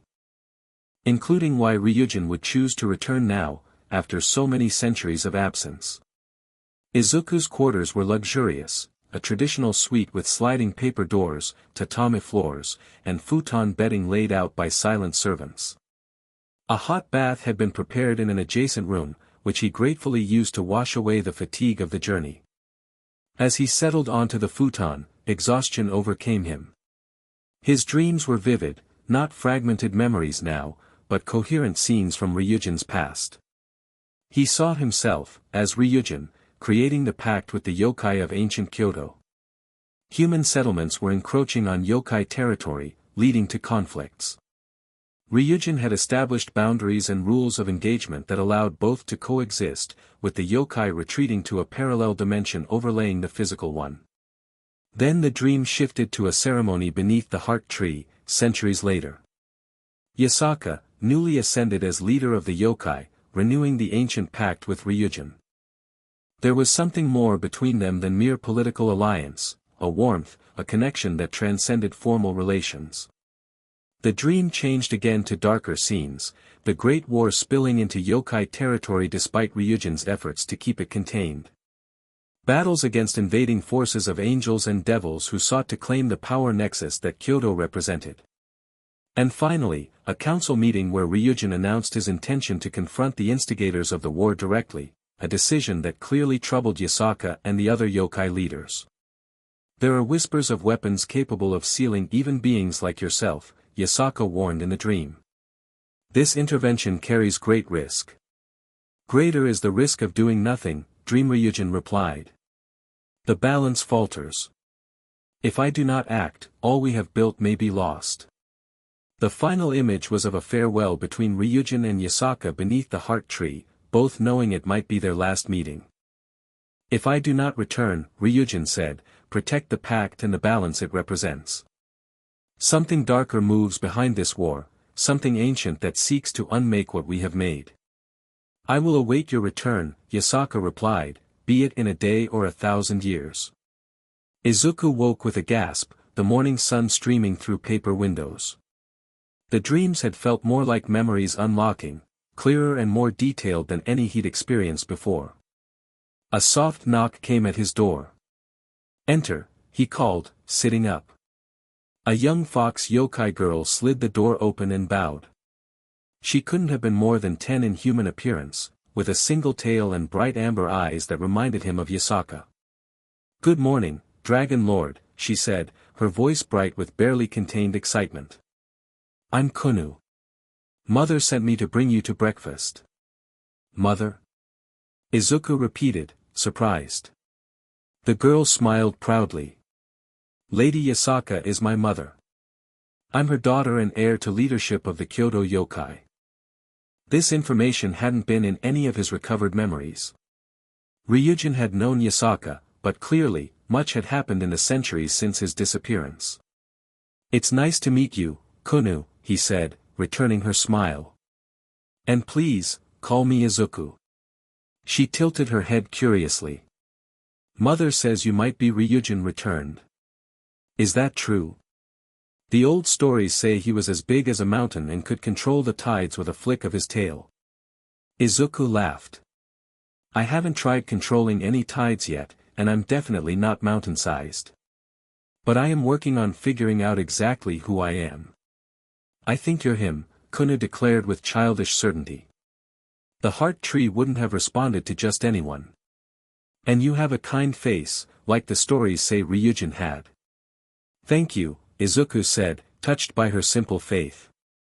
I'll try to live up to that reputation.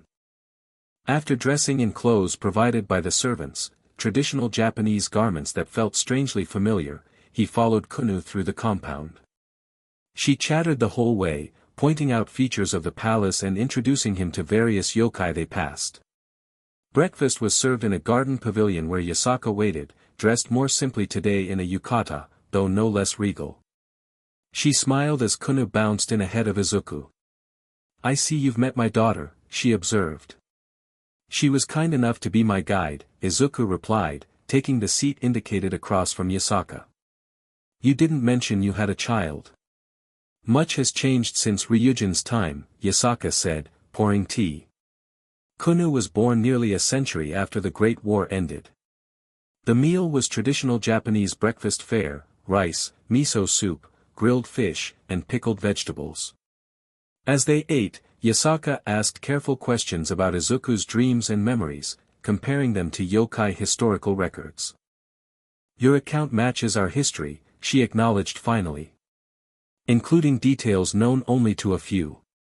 So you believe I really am Ryujin? Izuku asked. I believe you carry his essence and memories, Yasaka said cautiously. Whether that makes you Ryujin reborn or something new entirely. She shrugged elegantly. Perhaps it doesn't matter. What matters is what you choose to do with the power and knowledge you possess.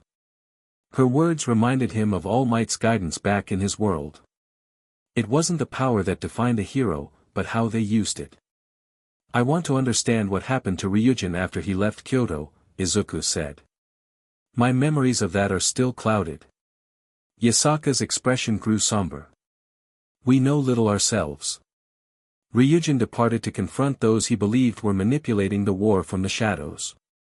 He never returned, and eventually, word reached us that he had fallen, whether dead or sealed away, none could say with certainty. The dreams mentioned something darker behind the war, Izuku pressed. Do you know what that might have been?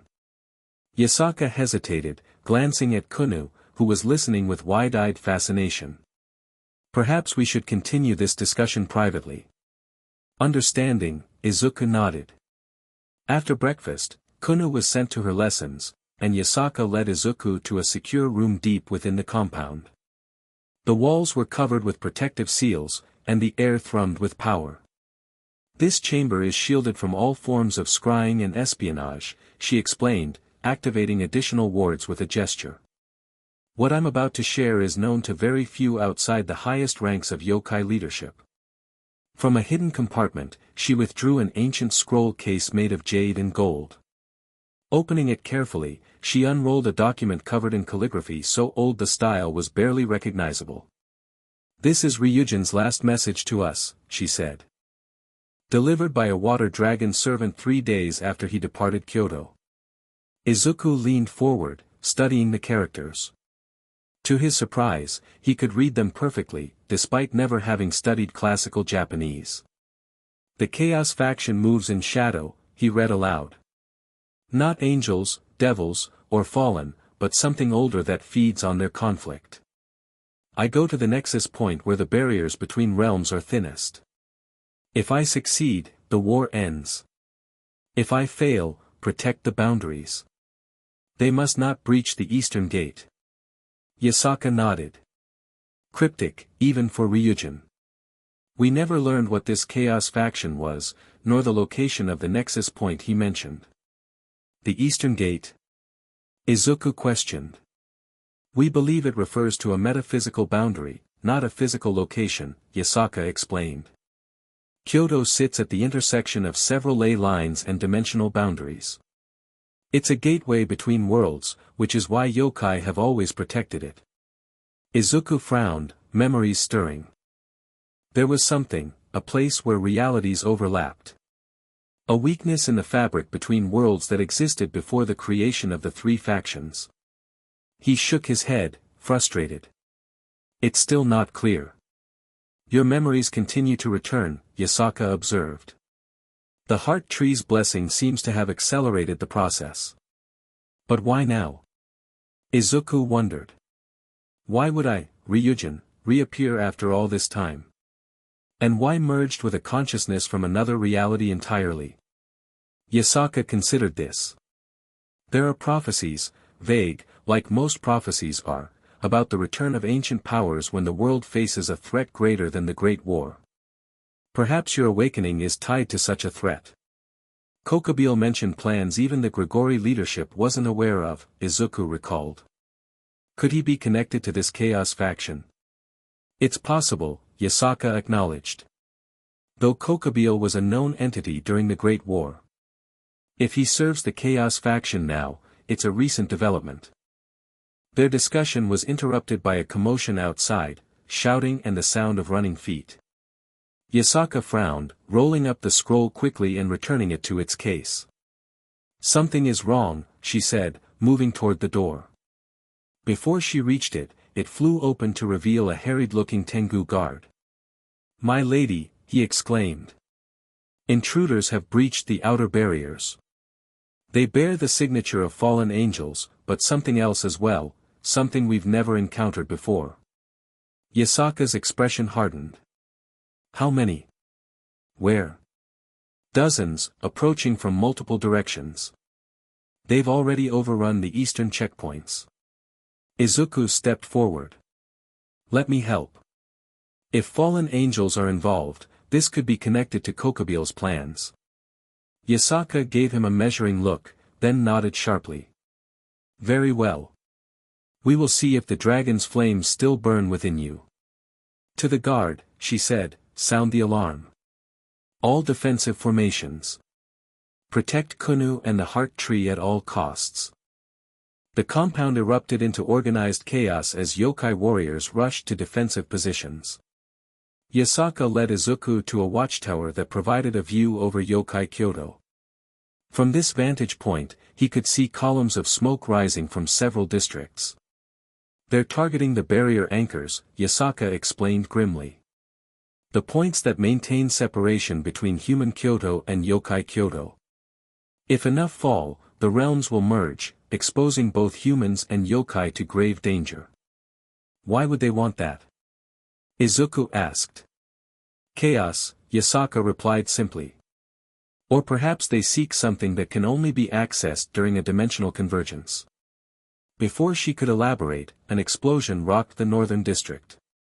Through the smoke, Izuku spotted familiar figures with black wings swooping down to attack yokai defenders. I'm going, he decided, already moving toward the stairs. Wait. Yasaka called. You'll need this. She pressed her palm against his chest, directly over his heart. Golden energy flowed from her into him, warm and electrifying. Temporary recognition by our barriers, she explained. Otherwise, you'll be fighting both sides of our defenses. Izuku nodded gratefully, then leapt from the tower. Instinctively, he called upon Ryujin's power, feeling it surge through him. His transformation was smoother this time, body elongating, scales emerging along his arms and torso, the horns on his temples growing into antlers that channeled energy. He didn't fully transform into dragon form, maintaining a humanoid appearance that would allow him to navigate the narrow streets of Kyoto.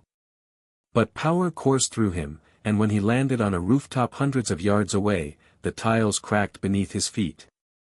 From this closer position, he could see the attackers clearly, fallen angels, yes, but accompanied by other creatures. Humanoid figures with gray skin and glowing runes etched into their flesh. They moved with unnatural speed and coordination, like puppets controlled by a single mind. "What are those things?" he muttered. Putting aside the question for later, he launched himself into the fray. The nearest fallen angel was blindsided as Izuku crashed into him, sending both tumbling through the air before Izuku planted a solid kick that sent the attacker smashing into a wall. The other fallen angels noticed immediately, turning to face this new threat. Recognition dawned in their eyes. "The dragon from Kyoto," one shouted. "Kokabiel warned us about this one." They attacked in formation, light spears raining down from multiple angles. Izuku dodged most, caught one that he crushed in his grip, and deflected the rest with a sweep of his arm that generated a crescent of blue fire. "Where is Kokabiel?" he demanded, advancing on them. "What are you doing in Kyoto?" Following orders, one replied with a smirk. "Lord Kokabiel sends his regards." The fallen angel thrust his hand forward, not to attack Izuku, but to activate something on his wrist, a device that pulsed with ominous energy. Similar devices on the other fallen angels activated simultaneously.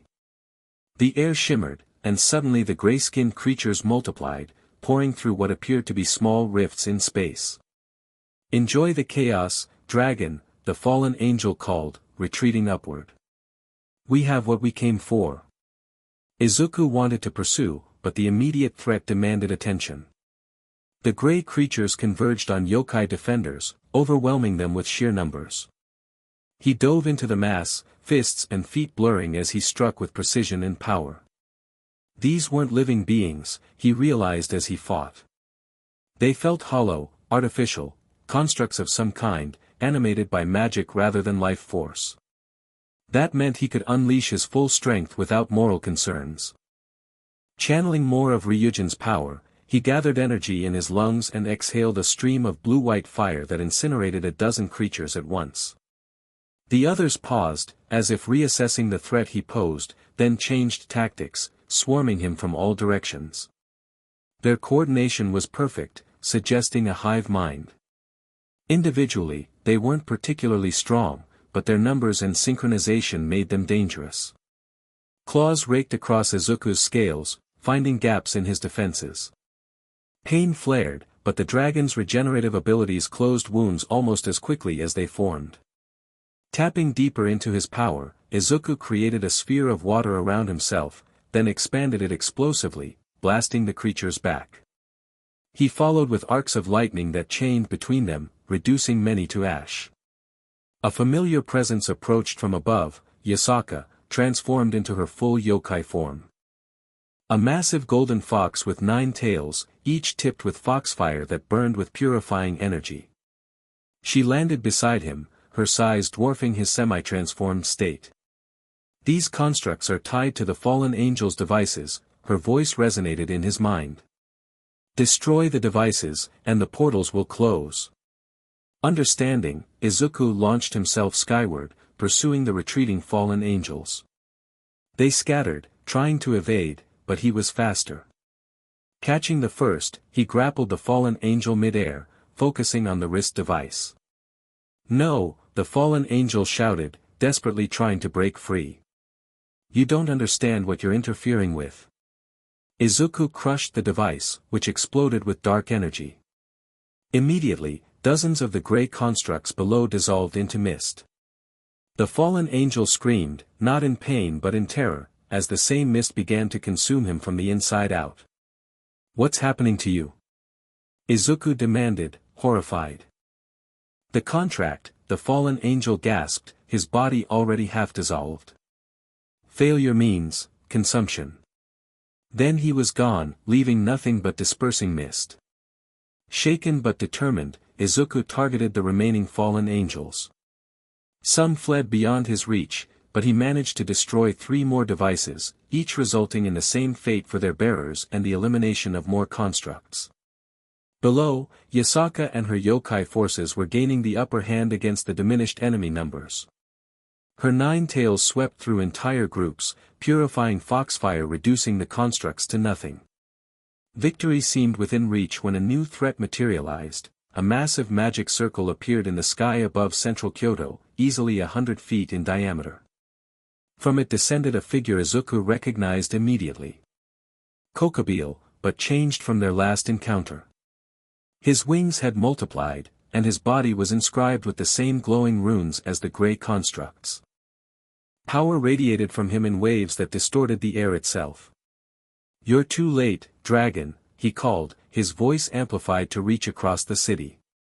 "The convergence has begun." Izuku shot toward him, gathering energy for a decisive strike. Kokabiel merely smiled, raising an ornate spear that pulsed with colors Izuku had never seen before, colors that seemed to exist in dimensions beyond normal perception. "A gift from my new patrons," Kokabiel said as Izuku approached. "The Spear of Distortion. Let's see if a dragon god can withstand reality itself being twisted." He thrust the spear forward, not at Izuku but at the air between them. Space rippled like water, and suddenly the distance between them stretched impossibly. Izuku found himself moving in slow motion, as if swimming through tar, while Kokabiel appeared to move at normal speed. The fallen angel leader flew past him toward the Heart Tree compound, where Yasaka was now rushing to intercept. "No!" Izuku shouted, fighting against the distorted space. Drawing on his deepest reserves, he remembered one of Ryujin's most fundamental abilities, not just manipulating elements, but space itself. He focused his will on normalizing the distortion, pushing back against Kokabiel's weapon. Slowly, reality reasserted itself around him. With a final surge of effort, he broke free of the effect and rocketed after Kokabiel, who was now engaged in battle with Yasaka near the Heart Tree. The nine-tailed fox and fallen angel leader were evenly matched, Yasaka's tails weaving patterns of golden energy that countered Kokabiel's light spears and distortion attacks. But Izuku could see Kokabiel wasn't fighting to win, he was stalling, waiting for something. The answer came in the form of tremors shaking the entire city. Cracks appeared in the sky itself, literally in the air, as if reality were a pane of glass being struck repeatedly. Through these cracks, glimpses of human Kyoto became visible. "The barriers are failing," Yasaka projected telepathically.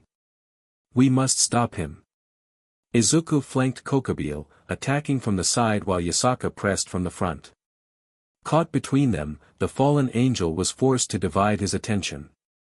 Izuku landed a solid hit that sent Kokabiel tumbling through the air.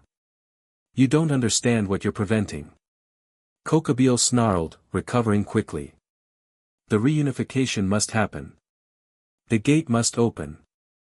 The eastern gate, Izuku realized aloud. "That's what this is about." "Very good, Ryujin," Kokabiel sneered. "But knowing won't save you." He thrust the Spear of Distortion into the largest crack in the sky. The rift widened dramatically, reality tearing apart with a sound like the universe itself screaming in pain. The boundaries between Yokai Kyoto and human Kyoto collapsed, dimensions merging violently. The effect was immediate and catastrophic. Buildings from both versions of the city partially overlapped, causing structural failures. Humans and yokai suddenly found themselves occupying the same space, panic spreading through both populations. The mystical and mundane crashed together with devastating results. "Yes," Kokabiel exulted. "The convergence begins. The eastern gate will open." In the center of the chaos, the Heart Tree began to glow with blinding light. The ground beneath it split open, revealing a pulsing darkness unlike anything Izuku had seen, not the absence of light, but the absence of reality itself. "The gate opens," Kokabiel cried. "My master's return." Yasaka launched herself at the fallen angel with renewed fury. "You fool! You'll destroy everything." "That's the point," Kokabiel replied, batting her aside with a wave of distortion energy. Izuku caught Yasaka before she could crash into the Heart Tree. As they touched, something sparked between them, a memory, more vivid than any before. Ryujin and Yasaka, centuries ago, establishing the barriers between worlds. Not just as leaders of their respective factions, but as guardians specifically chosen for their complementary powers. Dragon and fox, water and fire, physical and spiritual, balanced forces containing the Eastern Gate. We sealed it together, Izuku said, the realization crystallizing. The gate wasn't just protected by yokai, it was sealed by the combined power of dragon and fox. Yasaka's eyes widened. Yes. The harmonizing ritual. The ground shook more violently as the darkness beneath the heart tree expanded. Tendrils of void reached upward, grasping at the tree's roots. We need to reseal it, Izuku declared. Like before. The ritual requires specific preparations, artifacts, no time, Izuku cut her off. We'll improvise. He closed his eyes, diving deep into Ryujin's memories, searching for the fundamental principles behind the sealing. It wasn't about specific words or gestures, those were just focus tools. The true power came from the harmony between opposing yet complementary forces. Trust me, he said, offering his hand to Yasaka. She hesitated only a moment before taking it, shifting back to her humanoid form. Izuku guided her to the edge of the spreading void. Standing opposite each other across the darkness, they joined hands, creating a circuit of energy. Izuku channeled Ryujin's power, not just dragon fire, but the fundamental forces of creation that dragons embodied. Yasaka responded with yokai energy, the spiritual power that connected all living things. Where their energies met, a new form of power emerged, neither dragon nor yokai, but something transcendent. Golden blue light spiraled around them, tightening like a net over the void. Kokabiel realized what they were attempting. "No!" he roared, diving toward them with the spear of distortion. But before he could reach them, a blast of white energy struck him from above, sending him crashing into a nearby building. Izuku glanced up to see a familiar figure hovering in the sky, Vali, surrounded by glowing blue wings of energy. "Sorry I'm late to the party," Vali called down. "Had to deal with some of Kokabiel's reinforcements." "Carry on with your sealing, I'll handle him." The two disappeared in a blur of combat, leaving Izuku and Yasaka to focus on the gate. "It's working," Yasaka said, as the void began to shrink beneath their combined power. "But we need more, the damage is too extensive." Izuku nodded, understanding. The original sealing had been performed at full strength, with preparation. This hasty effort needed reinforcement. "The heart tree," he suggested. "It's connected to both of us, to the original ritual. If we channel through it." Yasaka's eyes widened. "That could work, but it might destroy the tree in the process." "Better the tree than the world," Izuku replied grimly. With synchronized movements, they shifted their position to incorporate the glowing tree into their circuit. The moment they connected to its energy, the sealing power multiplied exponentially. The heart tree's roots extended downward, weaving through the void like golden threads through dark fabric. The backlash was immediate and violent. Energy surged through Izuku and Yasaka, their bodies becoming conduits for power never meant to flow through individual vessels. Pain lanced through Izuku as his partially transformed state wavered under the strain. Yasaka gasped beside him, her tails flickering between corporeal and energy states. "We can't contain it much longer." "Just a little more," Izuku gritted out. The gate's almost sealed. The void contracted rapidly now, collapsing in on itself as the heart tree's roots formed a complex knot at its center. The cracks in the sky began to heal, Yokai Kyoto and human Kyoto separating back into their proper dimensions. With a final surge of power that left both Izuku and Yasaka on the brink of collapse, the void snapped shut. The heart tree pulsed once with blindingly bright light, then settled into a gentle glow, wounded but alive.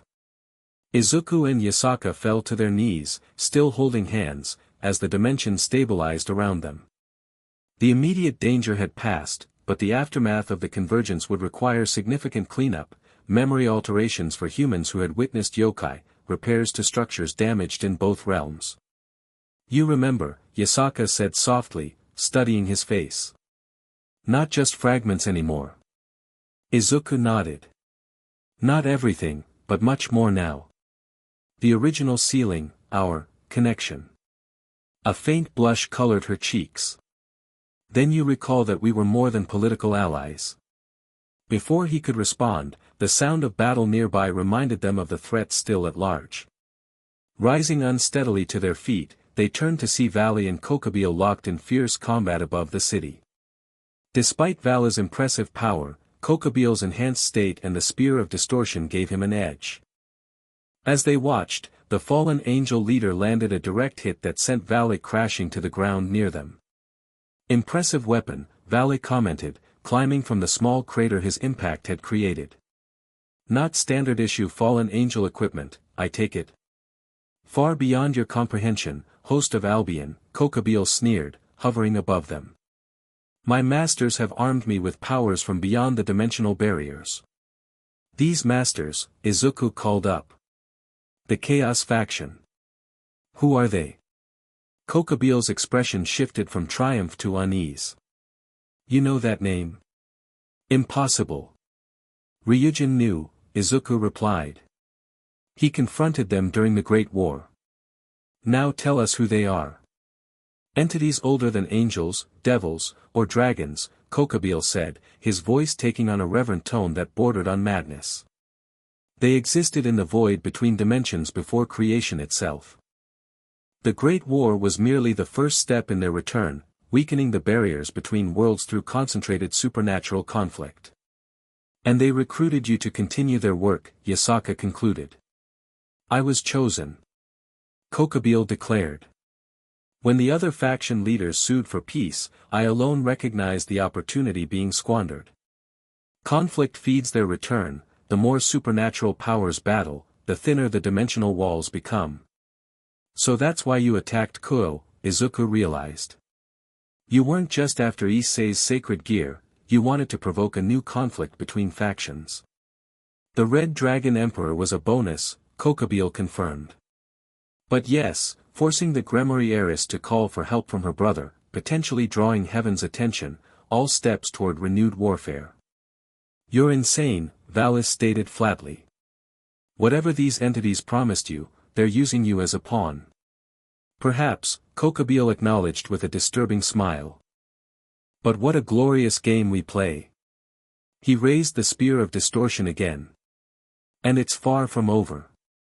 Before he could strike, a massive magic circle appeared beneath him, different from any Izuku had seen before, inscribed with symbols that combined elements of various magical traditions. Kokabiel looked down in shock as golden chains erupted from the circle, binding his limbs and wings. "What is this?" he snarled, struggling against the restraints. "That would be the Governor General's special containment array," came a new voice. A man descended from above, handsome, with black hair and gold-accented bangs. He wore an expression of casual confidence that belied the tremendous power Izuku sensed within him. "Azazel," Kokabiel spat. "Always interfering." "That's rich, coming from the one who's been operating behind the Gregory's back," Azazel replied mildly. He nodded to the others. "Yasaka, always a pleasure." "Vali, punctual as ever." "And you must be the dragon god everyone's talking about." "Izuku Midoriya," he introduced himself. "Or Ryujin." "Still working that out." "Fascinating," Azazel said with genuine interest. "We'll have to discuss that further, after we deal with our mutual problem." He turned back to Kokabiel, who continued to struggle against the magical chains. "You've been a very naughty fallen angel, Kokabiel. Unauthorized operations, attacking devil territory, now yokai land, the paperwork alone is giving me a headache." "You blind fool," Kokabiel hissed. "You think your political maneuvering matters? The Chaos faction will return, with or without me." Yes, ancient evil, dimensional apocalypse, we get it," Azazel said dismissively. "First, let's deal with that interesting spear you're holding." With a gesture, additional chains wrapped around the Spear of Distortion, carefully extracting it from Kokabiel's grip. The weapon pulsed angrily as Azazel contained it in a separate magical field. "Remarkable craftsmanship," the Governor General observed. "Definitely not of this dimension. My research division will have fun with this." You're all doomed, Kokabiel said, his struggle subsiding as resignation set in. They're coming. The gates will open. Perhaps, Azazel acknowledged. But not today, and not through you. With another gesture, the magic circle expanded, forming a transportation array.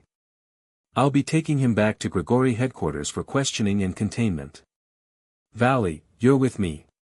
Vali nodded, then turned to Izuku. Interesting fight. We should have our own someday, when you've fully awakened. His eyes gleamed with the anticipation of a true battle junkie. I'll pass, thanks, Izuku replied. We'll see, Vali said with a knowing smile, before joining Azazel. Before they departed, Azazel addressed Yasaka. The Grigori formally apologizes for Kokabiel's unauthorized incursion into Yokai territory. Reparations will be arranged through the usual channels. We will discuss terms later, Yasaka replied coolly. After we've assessed the full extent of the damage. Azazel nodded, then looked at Izuku with undisguised curiosity. And you, Dragon God, I hope we'll have a chance to talk soon. I have so many questions about your unique situation. I have some questions of my own, Izuku replied. About the Chaos faction and what Ryujin discovered during the Great War. A fair exchange, Azazel agreed. Until then. The magic circle flared, and Azazel, Vali, and the captured Kokabiel vanished, leaving Izuku and Yasaka alone beside the heart tree. The immediate danger had passed, but Izuku sensed this was merely the opening move in a much larger game. Kokabiel's words about the Chaos faction troubled him deeply, resonating with his recovered memories of Ryujin's final mission. We should help with the recovery efforts, Yasaka said, breaking the silence. Izuku nodded, but as they turned to go, the heart tree pulsed once more. A single blossom floated down, landing in Yasaka's palm. It glowed briefly before dissolving into her skin. Her eyes widened. The tree has bestowed a vision, she whispered. A warning. What did you see? 3 gates, she said. Eastern, Western, and Central. Kyoto was only the first attempt. Her amber eyes met his. They'll try again, at different nexus points.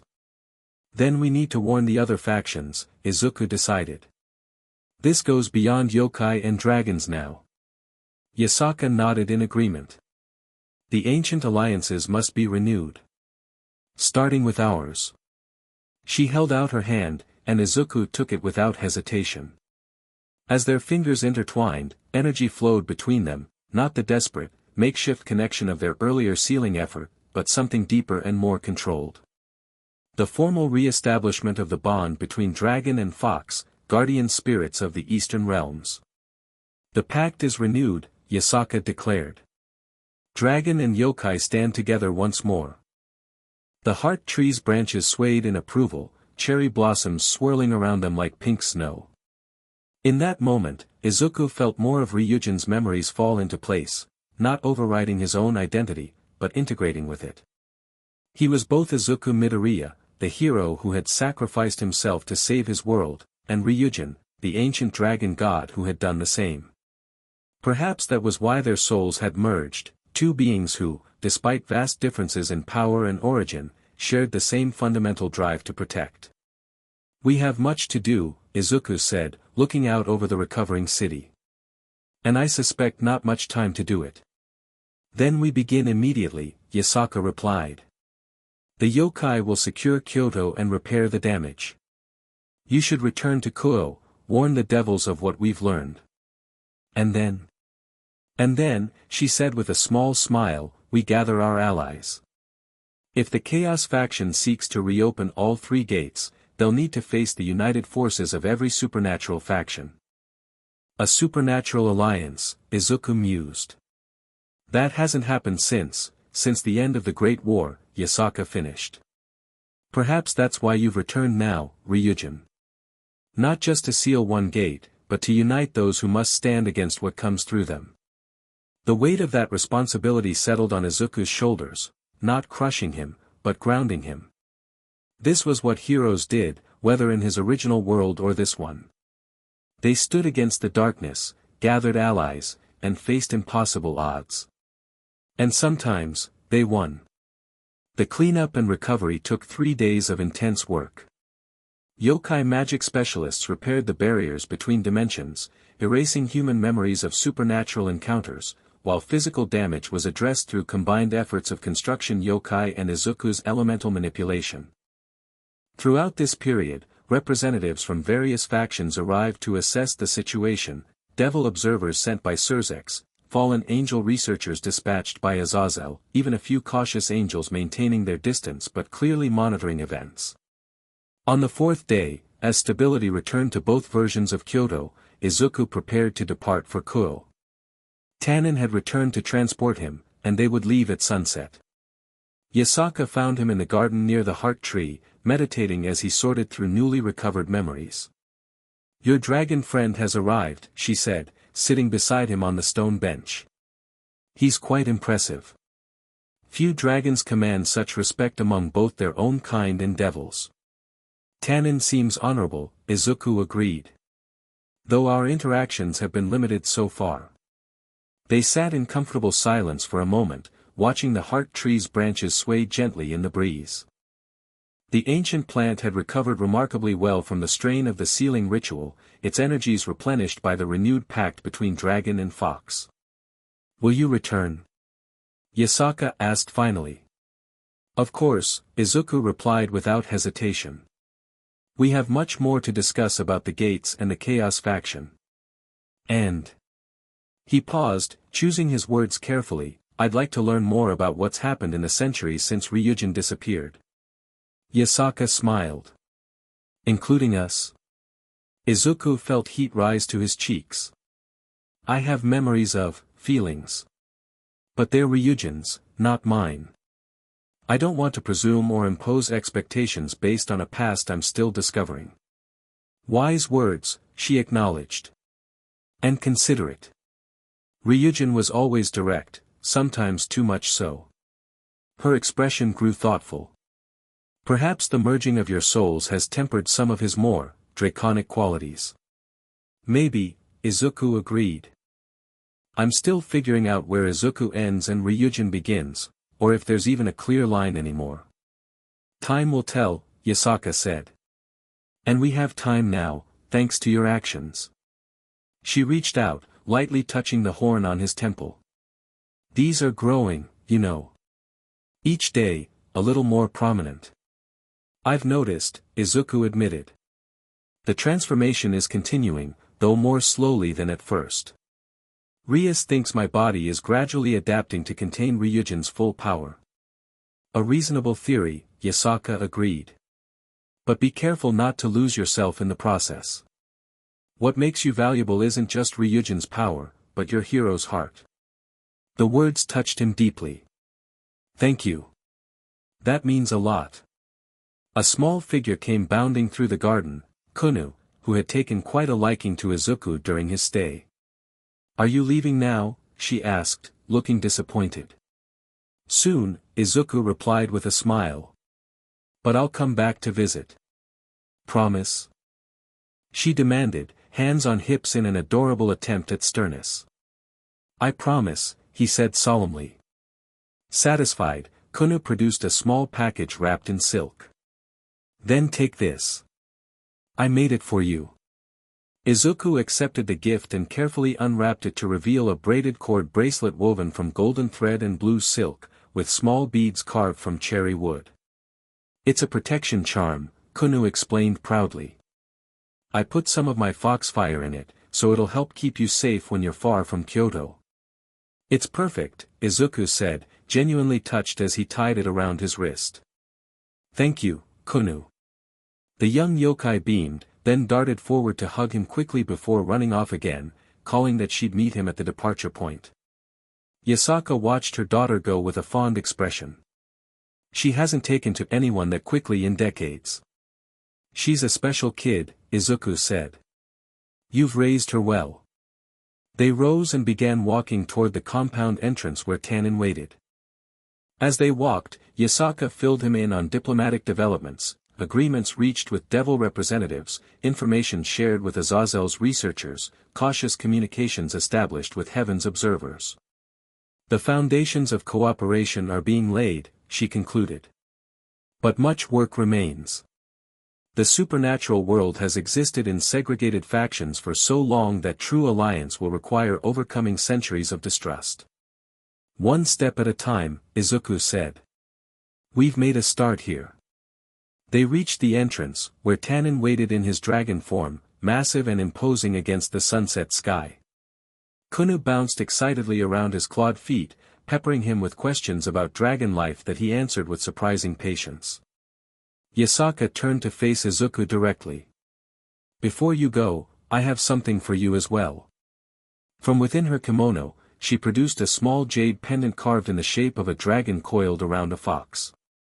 This was Ryujin's, she explained. Left in my keeping before his final departure. I believe it belongs with you now. As Izuku accepted the pendant, his fingers brushed against hers, and a spark of energy passed between them. Both gasped softly at the connection, more than physical, something that resonated on a soul-deep level. The pact runs deeper than politics, Yasaka said softly. Remember that. Izuku nodded, unable to find words as he slipped the pendant around his neck. It settled against his chest with a sense of rightness, as if returning to where it belonged. With final farewells exchanged, Izuku climbed onto Tannen's back. The great dragon rose into the air with surprising grace, wings stirring powerful winds as they ascended. Izuku looked back at the shrinking figures of Yasaka and Kunu, raising his hand in farewell. Despite the challenges ahead, despite the threats they faced, he felt something he hadn't fully experienced since awakening in this world: purpose, and the certainty that he wasn't facing it alone. As they flew east toward Kyoto, the sun setting behind them and stars beginning to appear ahead, Tannen broke the contemplative silence. The yokai leader seems quite taken with you, he observed, a hint of amusement in his rumbling voice. It's complicated, Izuku replied. Ryujin and Yasaka had a history. Ah, the eternal complication of dragon longevity, Tannen said sagely. Living for millennia means relationships span ages, die, and sometimes rekindle centuries later. It takes adjustment. I'm still working on the dragon god part, Izuku admitted. The relationship aspects are several steps ahead. Tannen chuckled, the sound like distant thunder. Wise approach. Though in my experience, matters of the heart rarely wait politely for convenient timing. His massive head turned slightly to eye Izuku. What was your life like before? As this hero, in another world? The question caught Izuku off guard, but he found himself talking freely about Issei, All Might, his friends, and the society of quirks he'd left behind. Tannen listened with genuine interest, occasionally asking insightful questions that suggested he understood more about human emotions than his fearsome appearance might indicate. A noble path, the dragon commented when Izuku finished. Seeking to protect others despite your own limitations. Very different from how most dragons begin. We are born with power and must learn restraint, while you were born without and had to earn your strength. I never thought of it that way, Izuku said. Perhaps that's why you and Ryujin were compatible souls, Tannen suggested. The dragon god known for restraint and protection, merged with the human hero who fought to protect despite his limitations. Complementary aspects creating something new. The perspective was enlightening. Izuku had been thinking of his merger with Ryujin as primarily about power, gaining the dragon's abilities while maintaining his human values. But perhaps it was more balanced than that, each consciousness contributing something the other needed. They flew on through the darkening sky, the stars emerging in their full glory now that they were away from city lights. Below, the Japanese countryside passed in shadowy patterns of forest and field. Tannen, Izuku said after a while, what do you know about the Chaos faction? The dragon's flight pattern faltered slightly, the only indication that the question had disturbed him. Where did you hear that name?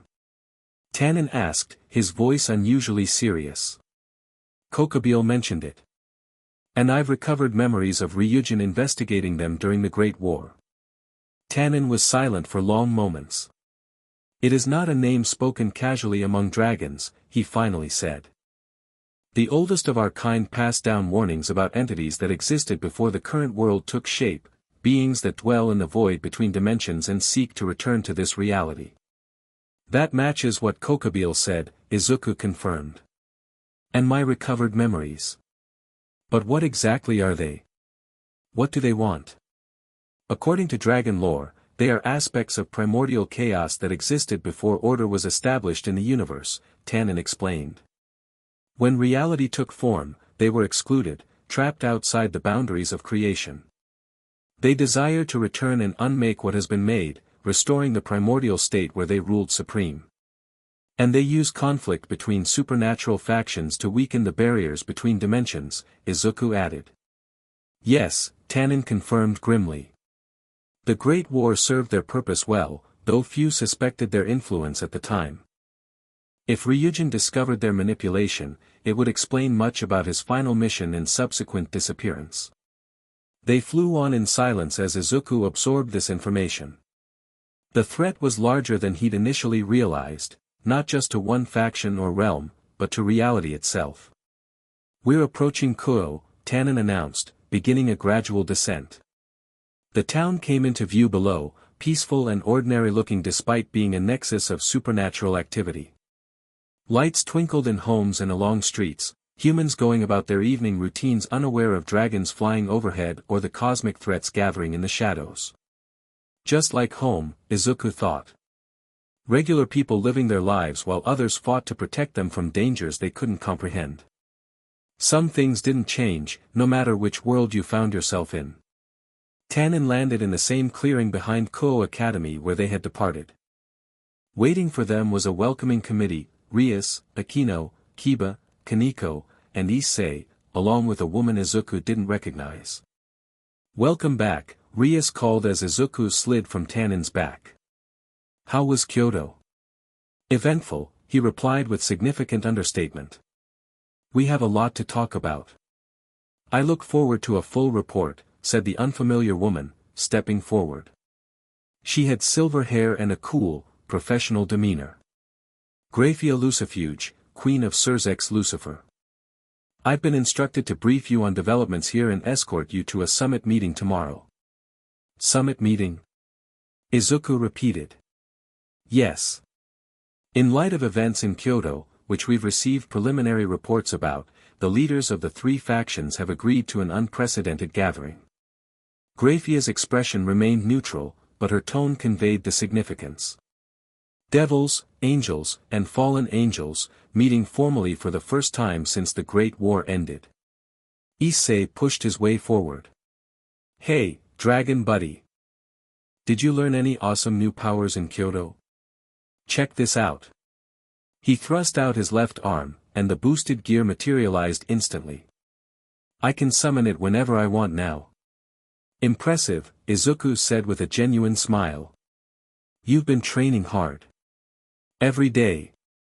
Kiba's been helping, and Bucho too. Perhaps save the power demonstrations for later, Graphia suggested with subtle authority. We should move inside. There are matters to discuss that shouldn't be overheard. As the group turned toward the Occult Research Club building, Izuku glanced back at Tannen, who had shifted to his humanoid form. Thank you for the transportation, he said. And the conversation. Tannen nodded. Think on what I said about complementary aspects. And be careful at this summit, faction politics can be more dangerous than any battlefield. With that cryptic warning, the dragon-turned-devil departed, leaving Izuku to follow the others inside. The familiar club room had been expanded, additional furniture added to accommodate more people. Maps and documents covered the walls, information about fallen angel movements, devil territory boundaries, and what appeared to be ley line patterns throughout Japan. We've been busy in your absence, Rias explained, noting his observation of the materials. After the attack here and reports of what happened in Kyoto, Sirzechs ordered a full strategic assessment. What exactly did happen in Kyoto? Akino asked. The official reports are limited. Izuku sat down, gathering his thoughts. Then he told them everything, his reception by Yasaka, the heart tree's recognition, his recovered memories, Kokabiel's attack, the attempted opening of the Eastern Gate, the Chaos faction, and the renewed pact between Dragon and Yokai. When he finished, the room was silent, everyone processing the implications. A threat older than the three factions, Kiba said finally. No wonder the leaders are gathering. This Chaos faction, Rias frowned, if they've been manipulating events since the Great War. Then almost everything we thought we knew about supernatural politics might be compromised, Aquino finished grimly. That's why the summit is so crucial, Grafia said. Not just to address Kokabiel's actions, but to share intelligence about this greater threat. Lord Sirzechs has been in constant communication with Azazel and representatives from heaven since receiving the initial reports from Kyoto. And where do I fit into this? Izuku asked. You, Ryujin, Grafia replied formally, are a key witness and potentially our greatest asset. Your recovered memories might contain information about the Chaos faction that has been lost to time. Additionally, your unique status as a dragon god places you outside traditional faction politics, you could serve as a neutral mediator. The responsibility was enormous, but Izuku didn't shy away from it. If his unique position could help prevent a catastrophe, he had a duty to use it. There's one more thing, he said. According to Yasaka's vision, there are 3 gates, Eastern, Western, and Central. Kyoto was just the first attempt. Do we know the locations of the other gates? Rias asked urgently. Not specifically, Izuku admitted. But they'd be at nexus points of supernatural energy, places where the barriers between dimensions are naturally thinner. Like Kuo, Kaneko said quietly. Everyone turned to look at her. What do you mean? Rias asked. Kuo sits on convergence of ley lines, the small girl explained. Is why your brother chose it for devil territory. Natural power nexus. Grafia nodded slowly. She's correct. Kuo was selected as Rias's territory partly because of its strategic supernatural significance. It's not as powerful a nexus as Kyoto, but it's significant. Could it be the Central Gate? Aquino wondered aloud. Possibly, Izuku said, thinking back to his fragmentary memories. The gates aren't necessarily aligned with compass directions in a literal sense. They represent different aspects of the dimensional barriers. This is all way over my head, Issei complained. All I know is if these chaos guys want to destroy the world, I'm gonna boost my gear and punch them back to wherever they came from. His simplistic determination lightened the mood slightly, reminding Izuku of his own friends back in his original world. Sometimes, the straightforward approach had its merits. We should all rest, Grafia advised. Tomorrow's summit will require clear heads and full strength. Ryujin, Lord Sirzechs has arranged accommodations for you at the Gremory estate in the underworld tonight, to ensure your safety. The underworld? Izuku repeated, surprised. Is that necessary? After 2 direct confrontations with Kokabiel, it's prudent, Rias explained. While he's currently in Grigori custody, his allies remain at large. The Gremory estate has security measures beyond what we can provide here. Izuku wanted to protest that he could protect himself, but he understood their concern.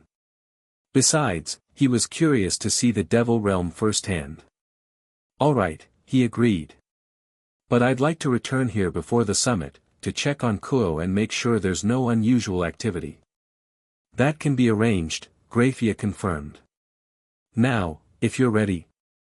After saying goodbye to the others, promising Issei they'd train together soon, Izuku followed Grafia outside. She produced an ornate magic circle that expanded beneath their feet. The transportation may feel unusual for non-devils, she warned. Particularly for one with dragon energy. Brace yourself.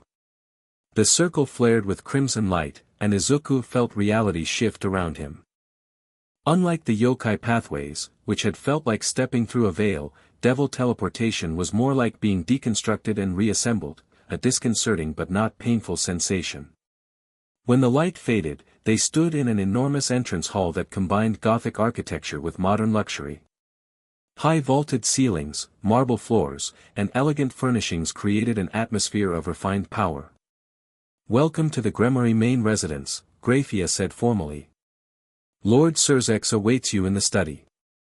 As she led him through corridors lined with portraits of devil aristocrats from throughout the ages, Izuku absorbed the otherworldly nature of the underworld. Through windows, he glimpsed a purple sky with multiple moons, landscapes that defied earthly physics, and in the distance, cities that glittered with lights and magic.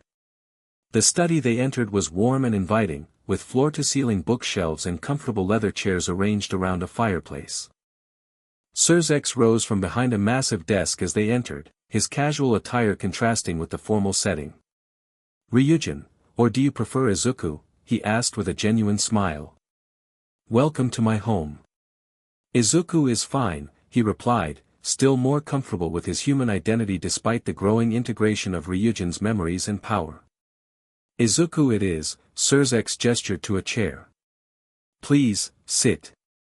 I imagine you've had quite the journey since we last spoke." As Graphia silently departed, closing the door behind her, Izuku gave Sirzechs a condensed version of events in Kyoto.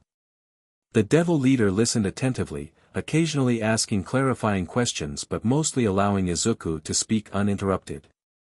"Remarkable," Sirzechs said when he finished.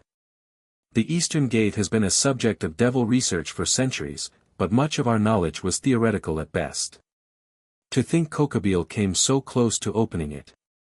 He had help," Izuku pointed out. "This Chaos faction supplied him with weapons and knowledge beyond normal fallen angel capabilities." "Yes, the Spear of Distortion." Sirzechs frowned. "Azazel has it secured in his research facility. Preliminary analysis confirms it's not of this dimension, the materials don't match any known substance in our reality." "What about the other gates?" Izuku asked. "Do devil records have any information about their locations?" "Some theories, nothing definitive." Sirzechs rose and moved to a bookshelf, retrieving an ancient tome bound in what appeared to be scaled leather. "This is one of our oldest texts on dimensional theory. It suggests the gates form a triangle of power across the mortal realm, maintaining balance between dimensions." He opened the book to reveal diagrams showing 3 points connected by lines of force, creating a triangular circuit. "If Kyoto is the eastern point," Sirzechs continued, "then the western would likely be somewhere in Europe, perhaps Rome or Asgard, both major supernatural nexus points. The central is more ambiguous, but many scholars believe it exists in the Middle East, near where human mythology places the Garden of Eden." "That doesn't match what I'm remembering," Izuku said, frowning. "The fragments I've recovered suggest the gates aren't fixed geographical locations, but rather conceptual anchor points that can manifest where certain conditions are met." "Interesting," Sirzechs closed the book. "What conditions?" "Convergence of natural energy, sustained supernatural conflict, and specific astronomical alignments," Izuku recited, the knowledge surfacing from Ryujin's memories. "The gates are opportunistic, they form where weakness already exists in the dimensional fabric. Which would explain why Kokabiel targeted both Kuo and Kyoto," Sirzechs reasoned. "He wasn't just causing trouble, he was testing potential gate locations." Izuku nodded. "And based on what happened in Kyoto, Kuo could very well be a candidate for another gate." "All the more reason for tomorrow's summit," Sirzechs said grimly. "If we're facing a threat to dimensional stability itself, old faction rivalries must be set aside." "Will the other leaders listen?" Izuku asked. "From what I understand, there's centuries of distrust between devils, angels, and fallen angels." "They'll listen to you," Sirzechs replied with certainty. "Dragon gods existed before our factions formed. Your perspective transcends our politics." "I'm not sure I'm ready for that responsibility," Izuku admitted. "I'm still learning who Ryujin was, still integrating his memories with my own identity." Sirzechs studied him thoughtfully. "Perhaps that's precisely why you're the right messenger. You understand both the cosmic scale of the threat and the human lives at stake." You bridge worlds in a way none of us can. The observation resonated with what Tannen had said about complementary aspects. Maybe his unique merged consciousness wasn't a handicap but an advantage in this situation. I'll do what I can, Izuku promised. That's all any of us can do, Sirzechs replied. Now, you should rest. Graphia will show you to your quarters, and tomorrow morning, we'll return to the human world for the summit. As Izuku followed Graphia through more ornate corridors to a luxurious guest suite, he felt the weight of expectation settling on his shoulders. Tomorrow, he would stand before the leaders of the three most powerful supernatural factions, representing not just himself or Ryujin, but potentially the future of multiple worlds. It was a responsibility that would have overwhelmed Izuku Midoriya, the quirkless boy from Mizurufu. But as Izuku Midoriya, the hero who had inherited One for All and sacrificed himself to save his world, now merged with Ryujin, ancient dragon god of balance and protection, perhaps it was exactly the role he was meant to play. That night, in a devil castle in another realm, Izuku dreamed not of past battles or ancient memories, but of three gates standing open, darkness pouring through, and a universe holding its breath at the precipice of chaos. In the dream, he stood alone before the tide of darkness, the last barrier between order and oblivion. But when he looked down at his hands, they weren't clawed or scaled. They were the scarred hands of Deku, the hero who never gave up, no matter the odds. And that, perhaps, was the greatest power of all. Chapter 3, Heavenly Revolution. Morning arrived in the underworld with strange beauty, purple-tinged light filtering through crystalline formations outside Izuku's window, casting prismatic patterns across the room. For a moment, he simply observed this alien sunrise, absorbing the otherworldliness of the devil realm. Today was the summit. Today, the future of multiple worlds might depend on his words, his memories, his newfound power. No pressure. A knock at the door interrupted his thoughts. Enter, he called, already dressed in the formal attire provided for him, a tailored suit with subtle draconic embellishments, designed to convey both respect for devil traditions and acknowledgement of his true nature. Graphia entered, her maid uniform impeccable as ever. Lord Sirzechs awaits you for breakfast before our departure. The summit begins in 3 hours. Thank you, Izuku replied, adjusting the jade pendant Yasaka had given him. It felt warm against his skin, almost alive with energy. Has there been any news from Kyoto overnight? Nothing concerning, Graphia assured him. The perimeter established by our forces remains secure. Lady Rias and her peerage performed hourly checks of the ley line convergence points throughout the night. Relieved but still vigilant, Izuku followed her to a dining room where Sirzechs waited, reviewing documents while picking at an elaborate breakfast spread. The devil leader looked up as they entered, setting aside his papers. Izuku, good morning. Did you rest well in our realm? Sirzechs asked. As well as could be expected, he replied honestly. It's different here. I can feel the energy in the air. The underworld resonates differently with dragon power than the human realm, Sirzechs explained. Some dragons find it invigorating, others unsettling. A bit of both, Izuku admitted, taking a seat and accepting the coffee Graphia poured. What should I expect at this summit? Sirzechs' expression grew serious. Politics, posturing, and beneath it all, genuine fear. The three factions haven't formally gathered like this since peace treaties were signed after the Great War. That alone would make this historic, but adding the Chaos faction threat and the return of a dragon god. He smiled grimly. Let's just say tensions will be high. Who will be there? For the devils, myself and several other Satan-class leaders. For the fallen angels, Azazel and his lieutenants. Heaven will send Michael, the current leader of the angel faction since God's death in the Great War, likely accompanied by several seraphs. God is dead? Izuku asked, startled. That detail hadn't emerged in his recovered memories yet. Sirzechs nodded. One of the most closely guarded secrets in the supernatural world. His death, along with the original 4 great Satans, was what finally ended the Great War. Neither side could continue after such losses. And humans don't know. Faith sustains the miracle system that angels depend on, Sirzechs explained. If humans learned God was dead, it would destabilize heaven itself. Even most low-ranking angels don't know the truth. This revelation added another layer of complexity to an already complicated situation. Izuku ate mechanically, mind racing through implications. If God was dead, who truly led heaven?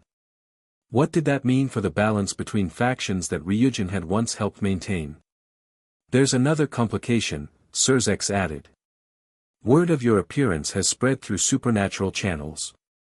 Various factions beyond the main three have expressed interest. What kind of interest? Izuku asked warily. The Norse gods have sent observers. The Greek Olympians are requesting an audience. Even the Hindu pantheon has activated dormant communication channels. Sirzechs smiled slightly. You've caused quite the cosmic stir, Izuku. Great, he muttered. Just what I needed. More pressure. Consider it validation, Sirzechs suggested. These powers wouldn't react so strongly unless your return truly mattered. After breakfast, they gathered in a large transportation room. Several devil guards in ceremonial armor formed a protective formation around them as Sirzechs activated a complex magic circle. This will take us directly to Koho Academy's main building, he explained. We've converted the gymnasium into a neutral meeting ground, with multiple layers of barriers for security and privacy. The teleportation felt smoother this time, Izuku's body becoming accustomed to the sensation of dimensional transit. When they emerged, they stood in what had indeed been the school gymnasium, now transformed beyond recognition. A massive round table dominated the center, surrounded by ornate chairs bearing various faction symbols. The walls were covered with shimmering barriers, some visible as translucent energy fields, others detectable only by the way they distorted the air.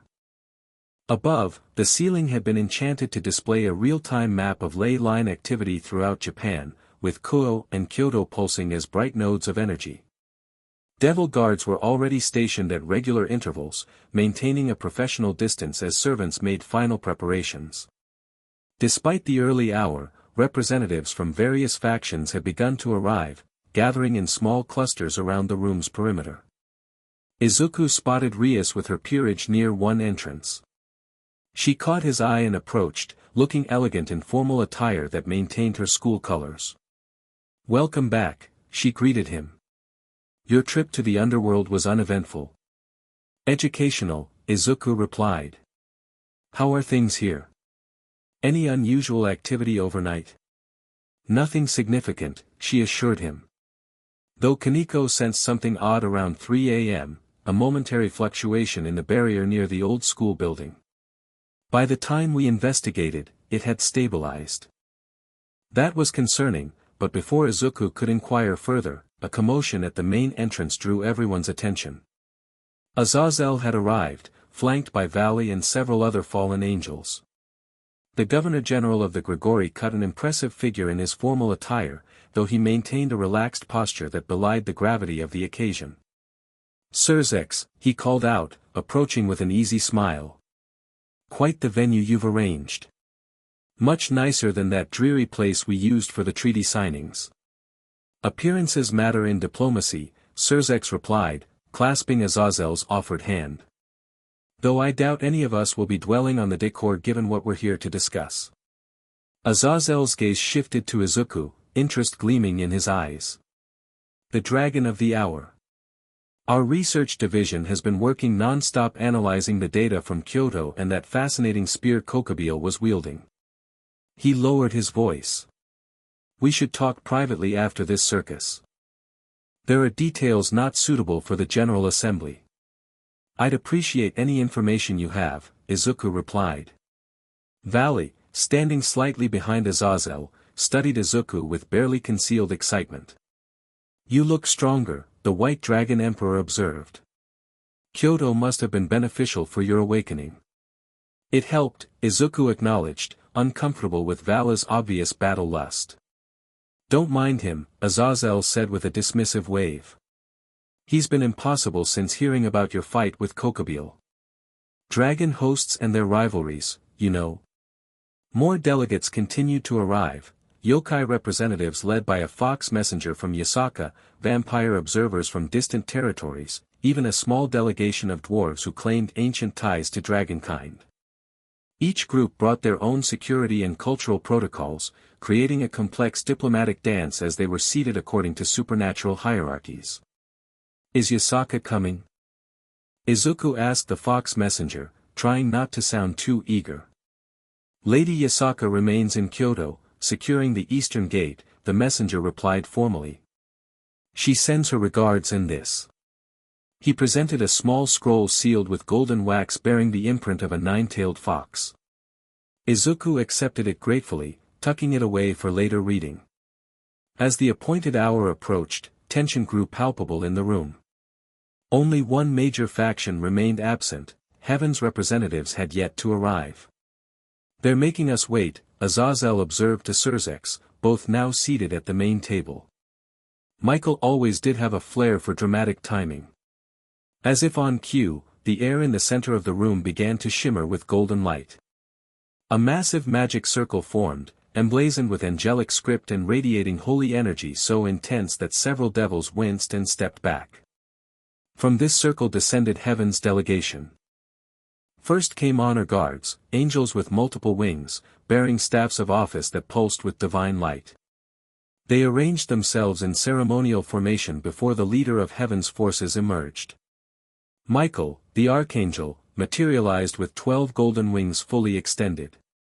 Tall and impossibly beautiful, with golden hair and eyes that held the light of creation itself, he projected an aura of divine authority that filled the room. His expression was serene but solemn as he surveyed the gathering. Behind him came other seraphs, Raphael, with his healing aura, Uriel, stern and vigilant, and finally, Gabriel, Heaven's most beautiful angel, whose radiance caused everyone, regardless of faction, to momentarily catch their breath. What struck Izuku immediately was the familiarity, not from Ryujin's memories, but from his own human upbringing. These were the angels of biblical lore, figures from human religion made manifest. Despite knowing this world's supernatural nature, seeing them in person carried an impact he hadn't anticipated. Sirzechs Lucifer, Azazel, Michael greeted, his voice resonating with harmonics that seemed to bypass the ears and speak directly to the soul. Heaven acknowledges this summit and thanks you for arranging it. These are indeed unprecedented times. The angels took their positions at the table, completing the central triangle, devils, fallen angels, and angels, the three factions that had shaped supernatural history for millennia. Izuku remained standing slightly apart, uncertain of his place in this ancient power dynamic. As if sensing his uncertainty, Sirzechs gestured to an unoccupied seat between the faction leaders. Ryujin, dragon god of the eastern seas, please join us at the center. Your perspective transcends our factional divisions. All eyes turned to him, curious, wary, measuring. The title felt strange, yet increasingly right as more of Ryujin's memories integrated with his own. Taking a deep breath, Izuku approached the table and took the offered seat. Michael's gaze fixed on him with particular intensity. So it is true, the archangel said. Ryujin has returned to the world. Your signature is complex. Changed from what our oldest records describe. I am changed, Izuku acknowledged. My consciousness merged with a human hero from another reality. I carry Ryujin's memories and power, but also Izuku Midoriya's experiences and values. Fascinating, Gabriel spoke for the first time, her voice like the purest music. A divine merger of souls across dimensional boundaries. Such an event should be impossible without. She trailed off, exchanging a meaningful glance with Michael. Without what? Azazel pressed, never one to miss significant details. Without purpose, Michael finished diplomatically. The barriers between realities aren't easily traversed, even by souls. For such a merger to occur suggests divine intervention or cosmic necessity. Or manipulation, Uriel added darkly. We should not discount other possibilities. Are you suggesting I'm some kind of plant? Izuku asked, surprised by the accusation. Heaven suggests nothing without evidence, Michael said smoothly. We merely consider all possibilities, as should everyone at this table. Sirzechs cleared his throat. Perhaps we should begin with what we know for certain. Kokabiel, a high-ranking fallen angel, orchestrated attacks on both Devil and Yokai territory, utilizing weapons and entities of extradimensional origin. Attacks that Kokabiel conducted without Grigori authorization or knowledge, Azazel emphasized. He's currently in our most secure containment, undergoing extensive questioning. Has he revealed the identity of his masters? Michael asked. Only fragments, Azazel admitted. Much of his mind appears damaged, either from prolonged exposure to the extradimensional artifacts he wielded or from deliberate tampering by those who employed him. He speaks of entities he calls the void hierarchs and a coming unmaking that will restore chaos to its rightful place. The Chaos Faction, Izuku said, drawing everyone's attention. That's what Ryujin called them during the Great War. Entities from the void between dimensions that feed on supernatural conflict and seek to breach the barriers between realms. And you remember encountering these entities? Michael inquired, his tone carefully neutral. Not directly, Izuku explained. Ryujin was investigating their influence behind the scenes of the Great War when he disappeared. My memories of that final mission remain incomplete. Gabriel studied him with unnerving intensity. These recovered memories, how do they come to you? Gradually? Through triggers? Dreams? All of those, Izuku replied. The heart tree in Kyoto accelerated the process significantly. Convenient, Uriel muttered, just loudly enough to be heard. Tension crackled across the table. Azazel leaned forward, amusement dancing in his eyes despite the serious subject. Are we really going to dance around this all day? Heaven clearly has suspicions about our dragon friend. Why not put them on the table so we can address them? Michael sighed. Very well. Our records indicate Ryujin disappeared while investigating what we called the outer influence during the final years of the Great War. Angels sent to backtrack his movements also vanished. Shortly afterward, both heaven and hell suffered unprecedented infiltrations, beings masquerading as angels and devils, discovered only when their biology failed under stress. You think I'm one of these infiltrators? Izuku asked, genuinely shocked. We think caution is warranted, Michael clarified.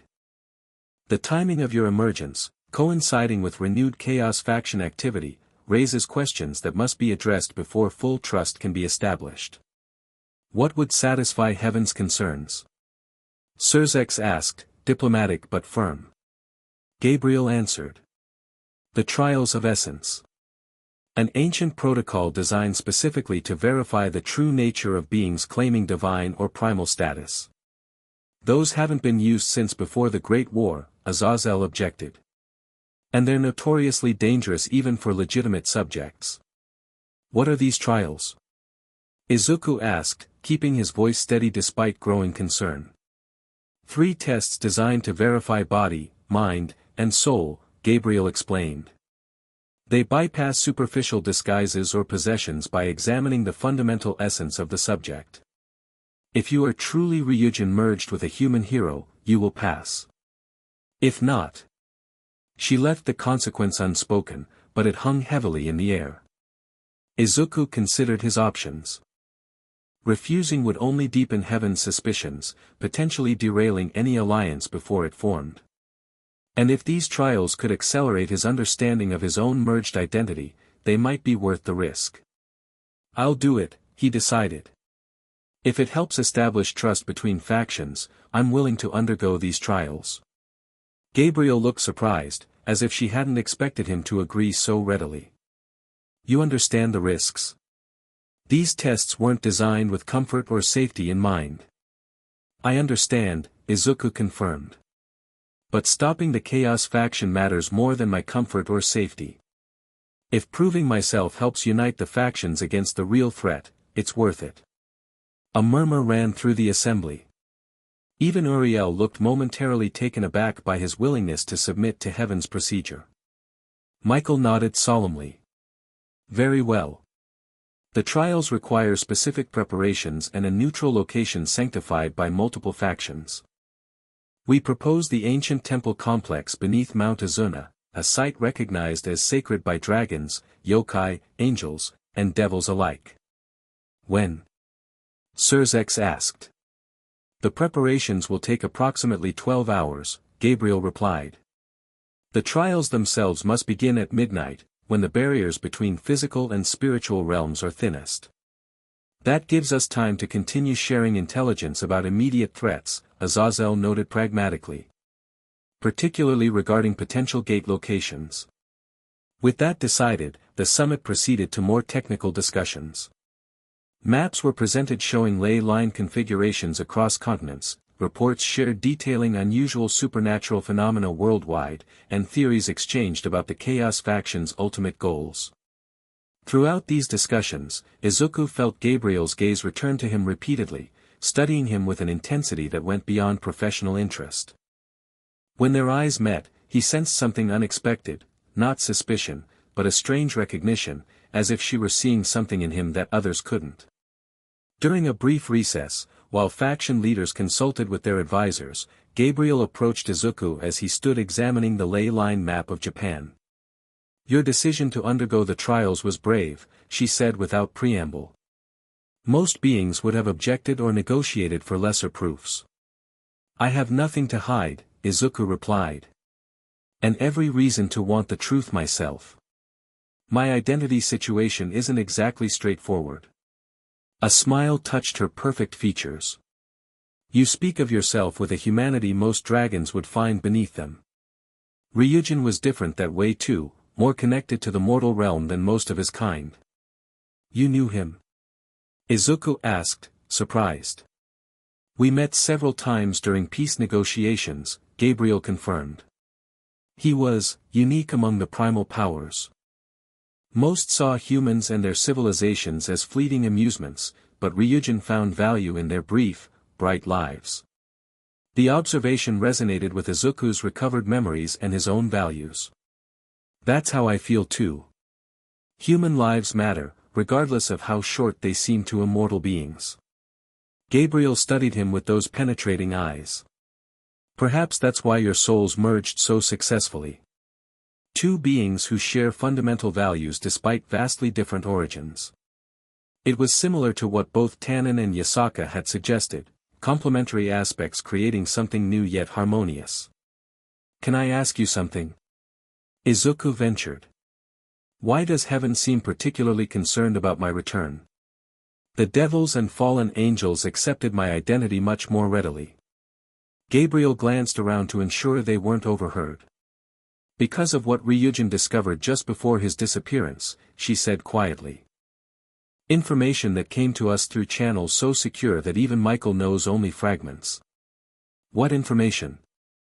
Evidence that heaven itself had been compromised, she whispered. Not just by outside infiltrators, but by internal corruption, angels in high positions who had been subtly influenced by Chaos faction energy. Izuku's eyes widened. And you think that's still happening? We don't know, Gabriel admitted. After Ryujin disappeared, the evidence trail went cold. The suspected individuals showed no further signs of corruption, and the war ended soon after. But if the Chaos faction has renewed its efforts, you're worried the same angels might be compromised again, Izuku finished. Or never stopped being compromised, Gabriel corrected.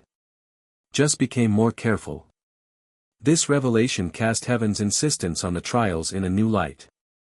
It wasn't just about verifying Izuku's identity, it was about ensuring he hadn't been sent back as a tool of the very corruption Ryujin had originally investigated. Thank you for telling me, he said sincerely. It helps me understand the situation better. Gabriel nodded. Just be vigilant during the trials. They will test more than your identity, they will probe your deepest vulnerabilities.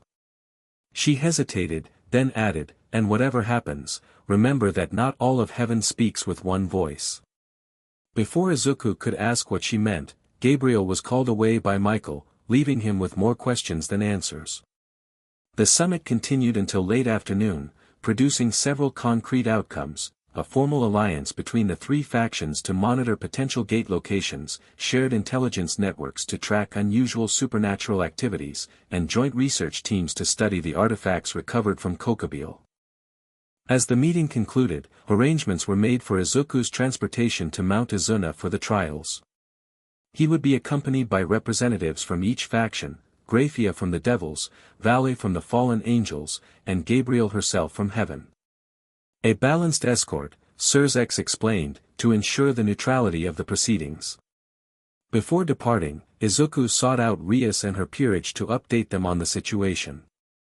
"These trials sound dangerous," Rias said, concern evident in her voice. "Are you sure about this?" "Not entirely," Izuku admitted. "But necessary things rarely come with guarantees." "Just don't die," Kaneko said in her typically blunt manner. "Would be inconvenient." Izuku smiled at her understated concern. "I'll do my best." "If you pass these trials, what happens next?" Aquino asked practically. "We focus on locating and securing the remaining gates before the Chaos faction can target them," Izuku explained. "And I continue trying to recover the missing pieces of Ryujin's memories, particularly about his final mission." Issei, who had been uncharacteristically quiet, finally spoke up. "I don't get all this political stuff, but I know when someone's being set up for a test they might not come back from." His expression grew serious. "If you need backup, just say the word. The Red Dragon Emperor's got your back." The simple loyalty touched Izuku deeply. "Thanks, Issei. That means a lot." As sunset approached, the escort team assembled for departure. Mount Izuna, located in central Japan, was far enough from both Kuo and Kyoto to require magical transportation. Gabriel created a transportation circle different from any Izuku had seen, part angelic magic, part something older and more primal. This pathway was established by covenant between multiple supernatural races, she explained. No single faction controls it, making it ideal for neutral proceedings. Vali looked bored with the formalities but alert, as if expecting trouble. Graphia maintained her professional composure, though Izuku noticed her scanning their surroundings with subtle vigilance. "Ready?"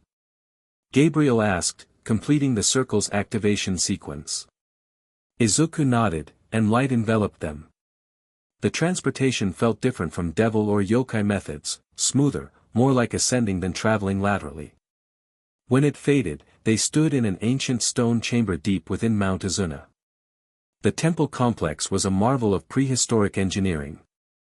Massive stone blocks formed perfectly fitted walls without mortar, carved with symbols from dozens of magical traditions.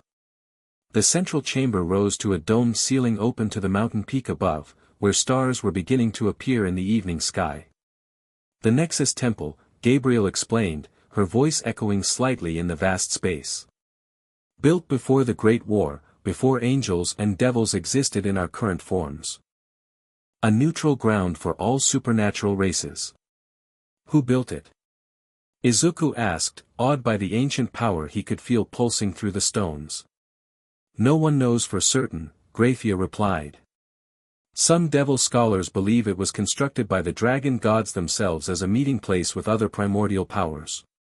"That feels right," Izuku said, memories stirring at the familiar energy. "Ryujin was here, many times. This was a place of counsel and judgment. Angels were already present, preparing the chamber for the trials. They moved with practiced precision, arranging crystalline structures at specific points around a central platform. The preparations will continue until midnight, Gabriel informed him. You should rest and center yourself before then. What exactly will these trials involve? Izuku asked, watching the angels work. 3 phases, Gabriel explained. The trial of flesh examines your physical essence, verifying that your body is truly what it appears to be. The trial of mind probes your memories and thought patterns for inconsistencies or hidden influences. The trial of soul. She hesitated. The soul trial is different for each subject, tailored to their deepest nature. And they're all completed in one night. Time flows differently during the trials, Vali interjected, speaking from unexpected knowledge. What seems like hours or days to you will be minutes here. Gabriel nodded confirmation. The trials occur partially in a metaphysical state. Your perception will be altered. That didn't sound reassuring, but Izuku appreciated the honesty. Is there any way to prepare? Meditation helps, Gabriel suggested. Centering yourself in whatever you know to be true about your identity. With several hours remaining before the trials began, Izuku found a quiet alcove in the temple complex. Seated on smooth stone worn by countless previous visitors, he closed his eyes and focused on his breathing, using techniques he'd learned during his hero training. Who was he? Izuku Midoriya, once quirkless, who became the hero Deku. Student of UA, inheritor of One for All, protector of the innocent. And now, vessel or reincarnation of Ryujin, dragon god of the eastern seas, ancient power awakening in a new form. Two souls, two sets of memories, two different types of power, gradually merging into something both familiar and strange. Not losing either identity, but becoming something greater than either alone. As he meditated, he finally opened the scroll Yasaka had sent. Her elegant calligraphy conveyed both formal alliance terms between yokai and dragon power, and a personal message, Ryujin/Izuku, the heart tree continues to pulse with renewed energy since your visit. It responds to your presence even across distance, suggesting your awakening accelerates. Trust what you know in your deepest self. The dragon and the hero are not separate paths but a single journey seen from different perspectives. I await your return when the trials conclude. There is much more I would share with you about our shared past and potential future. With faith in both your aspects, Yasaka the message strengthened his resolve. Whatever these trials revealed, he would face them with the courage of a hero and the wisdom of a dragon. At midnight, Gabriel came for him. The temple had been transformed, the crystalline structures now glowed with inner light, creating a complex geometric pattern across the floor. In the center stood a platform of white stone, surrounded by a circle of 12 angels, each holding a staff that channeled heavenly energy. Michael stood at the head of the circle, his expression solemn. Ryujin, dragon god of the eastern seas, also known as Izuku Midoriya. You have consented to undergo the trials of essence to verify your identity and intentions. Do you reaffirm this consent? I do, Izuku replied, his voice steady despite the tension in the chamber. Then approached the circle of truth. Taking a deep breath, Izuku stepped onto the platform. Immediately, energy surged around him, creating a barrier that separated him from the physical world. The angels began chanting in a language older than human civilization, their voices weaving complex harmonics that resonated with the crystalline structures. The trial of flesh begins, Michael announced, raising his hands. Light flooded Izuku's body, penetrating to his core. He gasped as every cell seemed to ignite with golden fire, not burning but illuminating. His draconic aspects responded instinctively, scales emerging across his skin, horns elongating, his very molecular structure shifting between human and dragon forms. The pain was intense but clarifying. This wasn't an attack but an examination, stripping away any pretense or disguise to reveal his true physical nature. Through the agony, Izuku maintained focus on his dual identity, accepting both aspects rather than fighting either. The light intensified until he could see nothing else, his body seemingly dissolving into pure energy. Then, abruptly, it receded, leaving him gasping on the platform, his form stabilized in a state halfway between human and dragon, strong enough to endure the trials, but still recognizably Izuku. The flesh speaks truth, Michael declared. This being carries the biological essence of Ryujin, merged with human DNA of extradimensional origin. No deception detected. Relief washed over Izuku, but it was short-lived. The circle of angels shifted positions, forming a new pattern. The trial of mind commences, Gabriel announced, stepping forward. This time, the energy that struck him was more subtle, not physical light but psychic resonance that penetrated his consciousness. His mind opened like a book, pages of memories flipping rapidly: childhood in Japan, UA training, battles against villains, death and rebirth, awakening in this world, fragmented recollections of Ryujin's ancient life. The angels didn't merely observe these memories, they experienced them, feeling what he had felt, seeing through his eyes. The invasion was comprehensive, leaving no thought unexplored, no memory unexamined. When they reached his final battle and sacrifice in his original world, Gabriel gasped audibly, momentarily breaking the ritual's rhythm. Deeper they went, into Ryujin's memories now, oceans spanning prehistoric Earth, meetings with beings from mythologies not yet formed, the sealing of the Eastern Gate with Yasaka, and finally, fragments of that last mission during the Great War. Here the memories grew chaotic, as if deliberately scrambled or damaged. "There is interference," Uriel announced. "Blockage in the memory pathway. Natural or imposed?" Michael questioned. "Uncertain," Uriel replied. "The pattern suggests trauma rather than external suppression, but confirmation requires deeper probing." "Proceed," Michael ordered. The psychic pressure intensified, focusing on those final memories with painful precision. Izuku felt like his mind was being surgically dissected, each neuron examined individually. Images began to break through the blockage, Ryujin infiltrating a hidden facility, discovering angels and devils working together in secret, a chamber containing swirling darkness unlike anything he'd seen before. Then, breakthrough, a clear memory of Ryujin confronting a circle of hooded figures, angels and devils both, surrounding an artifact that pulsed with void energy. Fighting erupted, reality itself distorting as the artifact was damaged in the conflict. A massive explosion of anti-reality, Ryujin using his body to contain it, making a desperate decision to absorb the energy rather than let it escape into the world. Pain, dissolution, consciousness scattering across dimensions. Then darkness. Waiting. Reforming slowly over centuries. "The memory chain is intact," Gabriel announced. The blockage was indeed trauma-induced, not artificial suppression. The mind speaks truth. This is Ryujin, who sacrificed himself to contain a chaos faction breach during the Great War. The psychic probe withdrew, leaving Izuku mentally exhausted but with clearer understanding of his past. Ryujin hadn't been killed or conventionally sealed away, he had deliberately absorbed chaotic energy to prevent a catastrophic breach, causing his consciousness to fragment across dimensional boundaries. No wonder his reintegration was complex. Parts of Ryujin had been scattered through multiple realities for centuries. Before he could fully process these revelations, the angels formed their final configuration. "The trial of soul begins," Michael announced, his voice reverberating with power that transcended the physical chamber. Unlike the previous trials, this one began with absolute stillness. The light dimmed, the chanting ceased, and Izuku found himself in seemingly empty space, no angels, no temple, no physical sensation at all. Just consciousness suspended in void. Then, voices. Deku. A familiar female voice, Uraraka, his friend from UA, young Midoriya.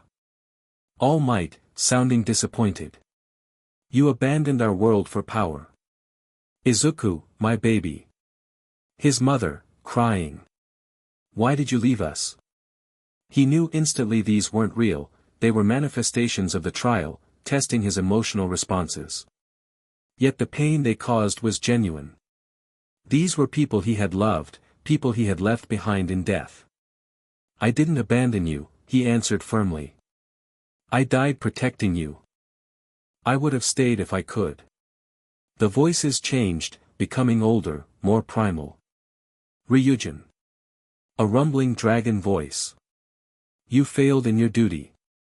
The gates weakened because you were not strong enough. You forgot yourself, accused another.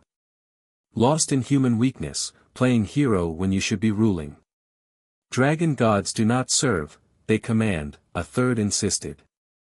"Return to your true nature and abandon this human sentimentality." Again, Izuku recognized the test, probing his draconic aspects, searching for arrogance or domination instincts that might make him dangerous. Strength without compassion is meaningless, he replied. Ryujin understood that better than most dragons. It's why he protected balance rather than imposing his will. The void shifted, scenes materializing around him. A possible future where he embraced full dragon power, forcing other factions to kneel before him. Another where he rejected his dragon nature entirely, living as a human hero but leaving the world vulnerable to interdimensional threats. A third where he lost control, dragon and human aspects in eternal conflict, causing chaos rather than preventing it. Choose, commanded a voice that seemed to come from reality itself. Izuku understood this was the true core of the soul trial, forcing him to commit to an identity, a path forward. But the binary choice felt wrong. It wasn't about being dragon or human, ruler or servant. I reject these choices, he stated firmly. I am both Izuku Midoriya and Ryujin, hero and dragon god. My human compassion and draconic power aren't opposing forces, they're complementary aspects of who I'm becoming. The void trembled, reality rippling around him. And what will you do with this dual nature? The voice demanded. Images flashed before him, the three gates trembling on the verge of collapse, the chaos faction pressing against dimensional boundaries, supernatural factions divided by ancient grudges while existential threat loomed. I will protect, Izuku declared, certainty filling him. Not rule, not serve, but guard the balance between realms. I'll use dragon power guided by human heart, and human courage empowered by dragon strength. The void stilled, considering his answer. Then, unexpectedly, it parted like a curtain, revealing a figure Izuku hadn't anticipated. A young girl with emotionless eyes and gothic clothing, floating in the nothingness. She regarded him with ancient knowledge far beyond her apparent age. Interesting, she said, her voice simultaneously childlike and older than time itself. You are neither what you were nor what was expected. Who are you? Izuku asked, sensing enormous power contained in this small form. I am Ophis, the infinite dragon god, she replied simply. I have been watching your return with curiosity. Ophis. The name resonated with Ryujin's memories, a primordial dragon deity representing infinity and nothingness, a being outside normal factional politics who existed before most supernatural powers took form. Why are you here? Izuku asked. Are you part of the trial? I go where interests me, Ophis replied. The trial created a dimensional pocket touching the void. Such places are accessible to me. She tilted her head slightly. You have questions about yourself.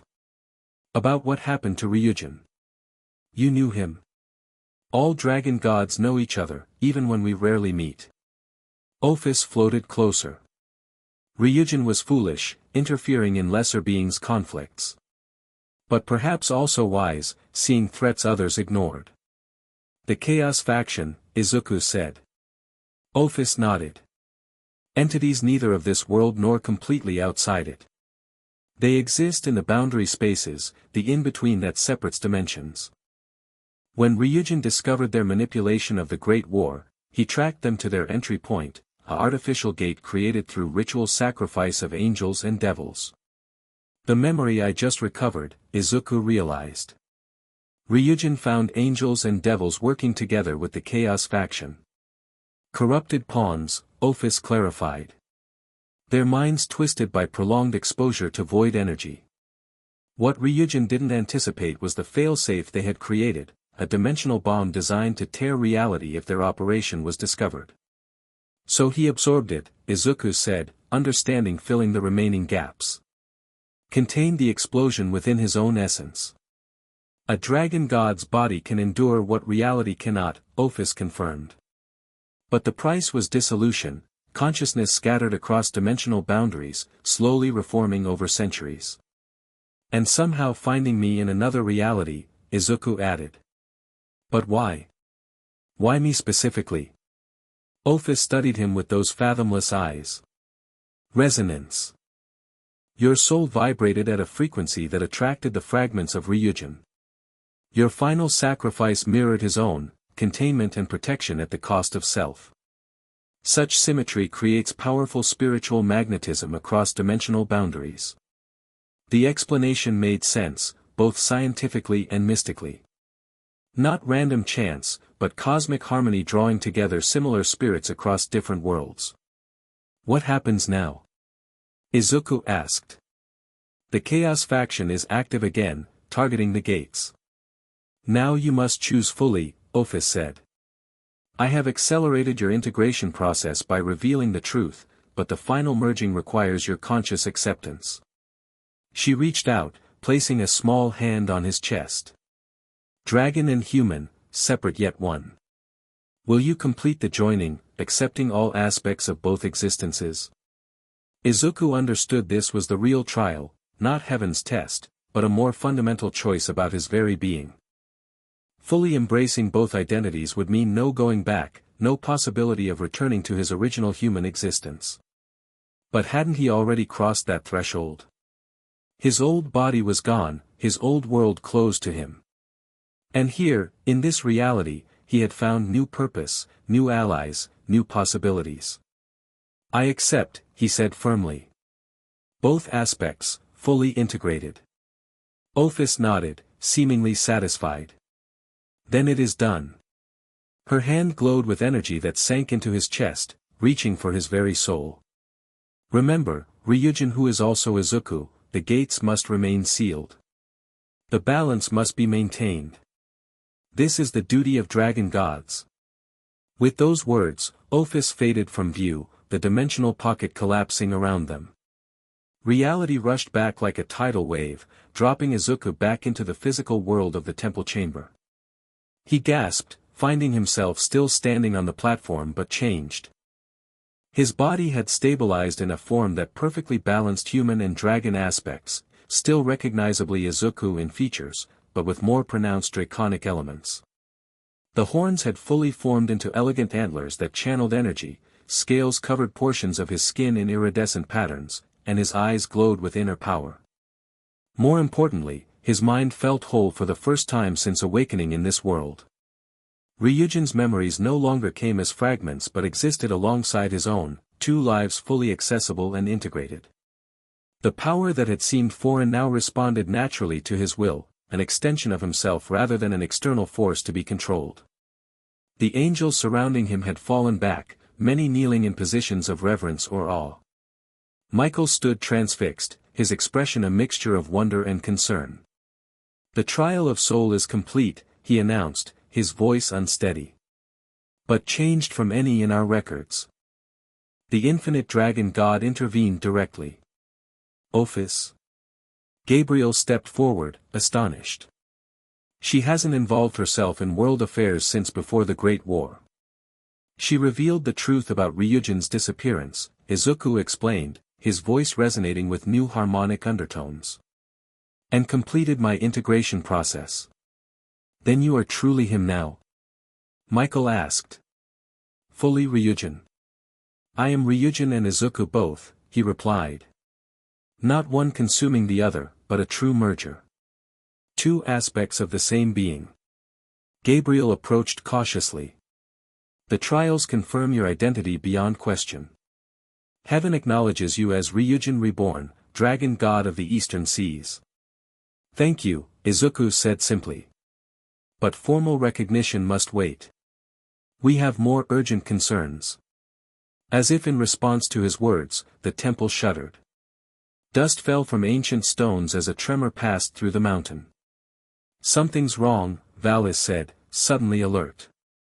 His sacred gear materialized on its own, responding to unknown threat. Graphia pressed a hand to a communication sigil. Multiple reports coming in. Energy disturbances at supernatural nexus points worldwide. Something's happening. The gates, Izuku realized with sudden certainty. They're making their move. Another, stronger tremor shook the temple. The opening at the dome's peak, which had shown clear stars earlier, now revealed a sky crossed with unnatural auroras, ribbons of energy in colors that shouldn't exist in nature. We need to return to Kuo immediately, Michael decided. If coordinated attacks are happening, the summit location would be a primary target. Gabriel created an emergency transportation circle, but as it formed, the energy sputtered and failed. Dimensional interference, she reported grimly. Something's disrupting teleportation magic. They're isolating us, Izuku concluded. Keeping the faction leaders away from their power bases during the attack. Vali activated his balance breaker, white armor forming around his body. I can fly physically back to Kyoto. Scout the situation. No, Izuku countered. We stay together. Splitting up is exactly what they want. He closed his eyes, extending his newly integrated senses. With Ryujin's knowledge and power fully accessible, he could perceive energy patterns far beyond normal range. What he detected confirmed his fears: coordinated disruptions at major supernatural nexus points worldwide, with particularly strong activity at Kyoto. The central gate, he said, opening his eyes. They're targeting Kyoto as the central gate location. And without teleportation, we're hours away by conventional travel. Not necessarily, Gabriel suggested. This temple contains ancient pathways, physical passages through the mountain that connect to the ley line network. They haven't been used in centuries, but they should still function. Dragon roads, Izuku nodded, memory providing confirmation. Ryujin helped create them during the early ages. They follow the natural energy flows of the earth. Michael made a quick decision. Gabriel, guide them to the nearest access point. I'll return to heaven through the celestial conduit. It operates on different principles than normal teleportation and should still function. I'll mobilize our forces from there. I'm going with Ryujin, Vali declared, not a request but a statement of fact. If the Chaos faction is making its move, the battle will be where I want to be. Grafia nodded. I'll accompany them as well. Lord Sirzechs will expect a detailed assessment of the situation. With roles decided, they moved quickly. Michael departed upward through the dome opening, his 12 wings carrying him to the celestial conduit visible as a pillar of light in the distance. Gabriel led the remaining group deeper into the temple complex, through corridors untraveled for millennia. The dragon roads were created as emergency pathways, she explained as they hurried through torchlit passages. They follow the Earth's natural energy currents, allowing rapid travel between significant locations. They're more than just tunnels, Izuku added, accessing Ryujin's knowledge. They exist partially in physical space and partially in a dimensional fold, distance is compressed within them. They reached a massive stone door carved with intricate dragon motifs. Gabriel placed her hand on a central panel, channeling divine energy. Angel sigil, she explained. The roads required multiple keys from different factions to prevent misuse. The door responded to her touch, ancient mechanisms grinding to life. But as the massive portal began to open, a blast of dark energy struck from behind, throwing Gabriel forward. Ambush! Vali shouted, spinning to face the attack. From the shadows emerged gray-skinned constructs similar to those Izuku had faced in Kyoto, but larger and more defined. Behind them stood a figure in ornate robes embroidered with void symbols, a man with features that seemed to shift and change, making it impossible to focus on his face. The dragon emerges whole, the figure said, voice resonating unnaturally. A complication, but not insurmountable. Who are you? Izuku demanded, helping Gabriel to her feet while Vali and Grafia moved into defensive positions. A Hierophant of Void, the figure replied. One who speaks for those beyond your comprehension. You may call me Anaroth. You're with the Chaos faction, Izuku realized. Such a simplistic name for our order, Anaroth said with disdain. But essentially correct. We serve the Void Hierarchs, preparing reality for their return. By destroying it, Gabriel countered, recovering from the attack. By unmaking what should never have been made, Anaroth corrected. Structure and order are cosmic aberrations. Chaos is the natural state of existence. While he spoke, Izuku noted the constructs spreading out, attempting to flank them. These weren't mindless drones like those in Kyoto, they moved with tactical precision, coordinating their approach. The trials delayed you perfectly, Anaroth continued. While Heaven's forces focused on determining your nature, we positioned our assets worldwide. The gates will open simultaneously, creating a cascading reality collapse that even dragon gods cannot stop. We'll see about that, Izuku replied, drawing on his fully integrated power. His transformation was instantaneous now, body shifting to combat form with precise control. Blue-white fire erupted along his arms as water and wind spiraled around him in perfect harmony of elemental forces. Vali didn't wait for further dialogue, launching himself at the nearest constructs with devastating speed. His divine dividing wings glowed as he halved the energy of anything he touched, quickly discovering these constructs adapted to his power, becoming denser to compensate for energy loss. Gabriel summoned spears of light, their holy energy particularly effective against the void-based entities. Where her weapon struck, the constructs dissolved into mist. Graphia deployed devil magic with surgical precision, freezing constructs in place for Vali to shatter. Izuku targeted Anaroth directly, recognizing the leader as the primary threat. The Hierophant raised his hands, void energy coalescing between them. You think yourself complete, dragon, he mocked. Your integration is but a shadow of your former glory. The true Ryujin would have destroyed me with a thought. Maybe, Izuku acknowledged, advancing steadily. But he wouldn't have had friends fighting alongside him. Working with his allies rather than attempting to dominate the battlefield alone, this was where Izuku's hero training complemented Ryujin's power. He coordinated his attacks with the others, creating openings for Gabriel's light spears and covering Graphia's flanks. Anaroth snarled in frustration as his constructs fell, unleashing a wave of distortion similar to Kokabiel's spear effect but more controlled. Space rippled between them, distances stretching and compressing unpredictably. Drawing on Ryujin's spatial manipulation abilities, now fully accessible, Izuku countered the distortion. He stabilized the area around his allies while pressing his own attack through gaps in Anaroth's defenses. You cannot stop what has already begun, the Hierophant warned, his form beginning to dissolve at the edges. This vessel fails, but my consciousness returns to the void. The gates open even now. With a final burst of void energy that forced everyone back, Anaroth's physical form collapsed entirely, leaving nothing but dissipating darkness. Was that a victory or a distraction?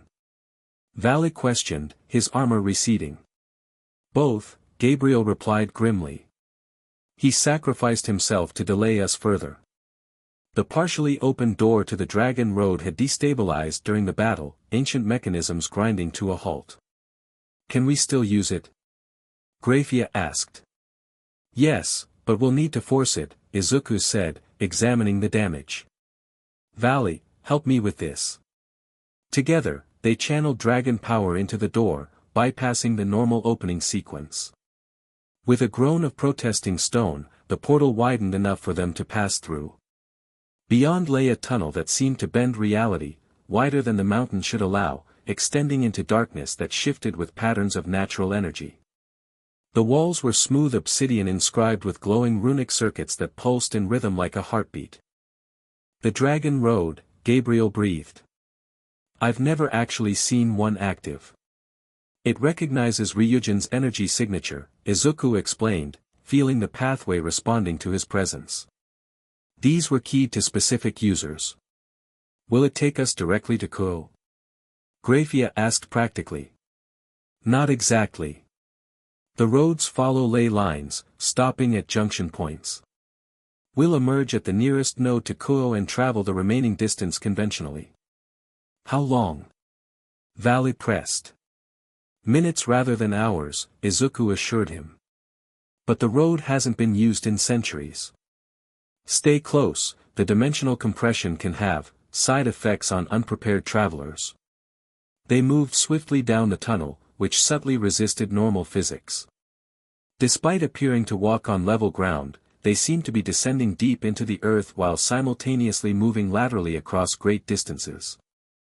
Occasional branching pathways marked junctions to other destinations, but Izuku led them confidently, following the specific resonance pattern that would take them toward Kyoto. As they traveled, Gabriel updated them on supernatural theology regarding the gates. The three gates, Eastern, Western, and Central, represent fundamental aspects of reality's structure, she explained. They're not just physical locations but conceptual anchors that help maintain dimensional stability. If all three were to open simultaneously, Graphia began. Reality as we know it would begin to unravel, Gabriel confirmed. Starting at the nexus points and spreading outward in waves of chaos.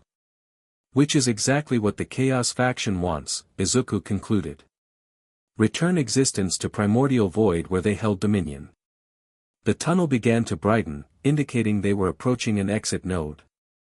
Izuku felt a familiar energy signature ahead, complex, powerful, with unmistakable fox elements. Yasaka?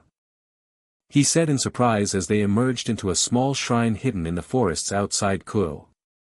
The yokai leader stood waiting, 9 tails manifested and glowing with foxfire. Beside her was Kunu, looking frightened but determined. Ryujin, Yasaka acknowledged, eyes widening at his transformed appearance. The heart tree sensed your awakening and directed us to this node. We arrived minutes ago. How bad is the situation? Izuku asked immediately. Critical, Yasaka replied. Kyoto's eastern gate is under direct assault by fallen angel forces led by allies of Kokabiel. My yokai defenders are holding for now, but the barrier weakens by the minute. Similar reports come from Rome, where the western gate manifests beneath the Vatican. And Kyoto? Gabriel pressed. Under siege, Kunu spoke up, her young voice tight with tension. Monster things like the ones that attacked Kyoto, but bigger. And people with wrong faces. Wrong faces? Izuku repeated. Void constructs designed to mimic specific individuals, Yasaka clarified.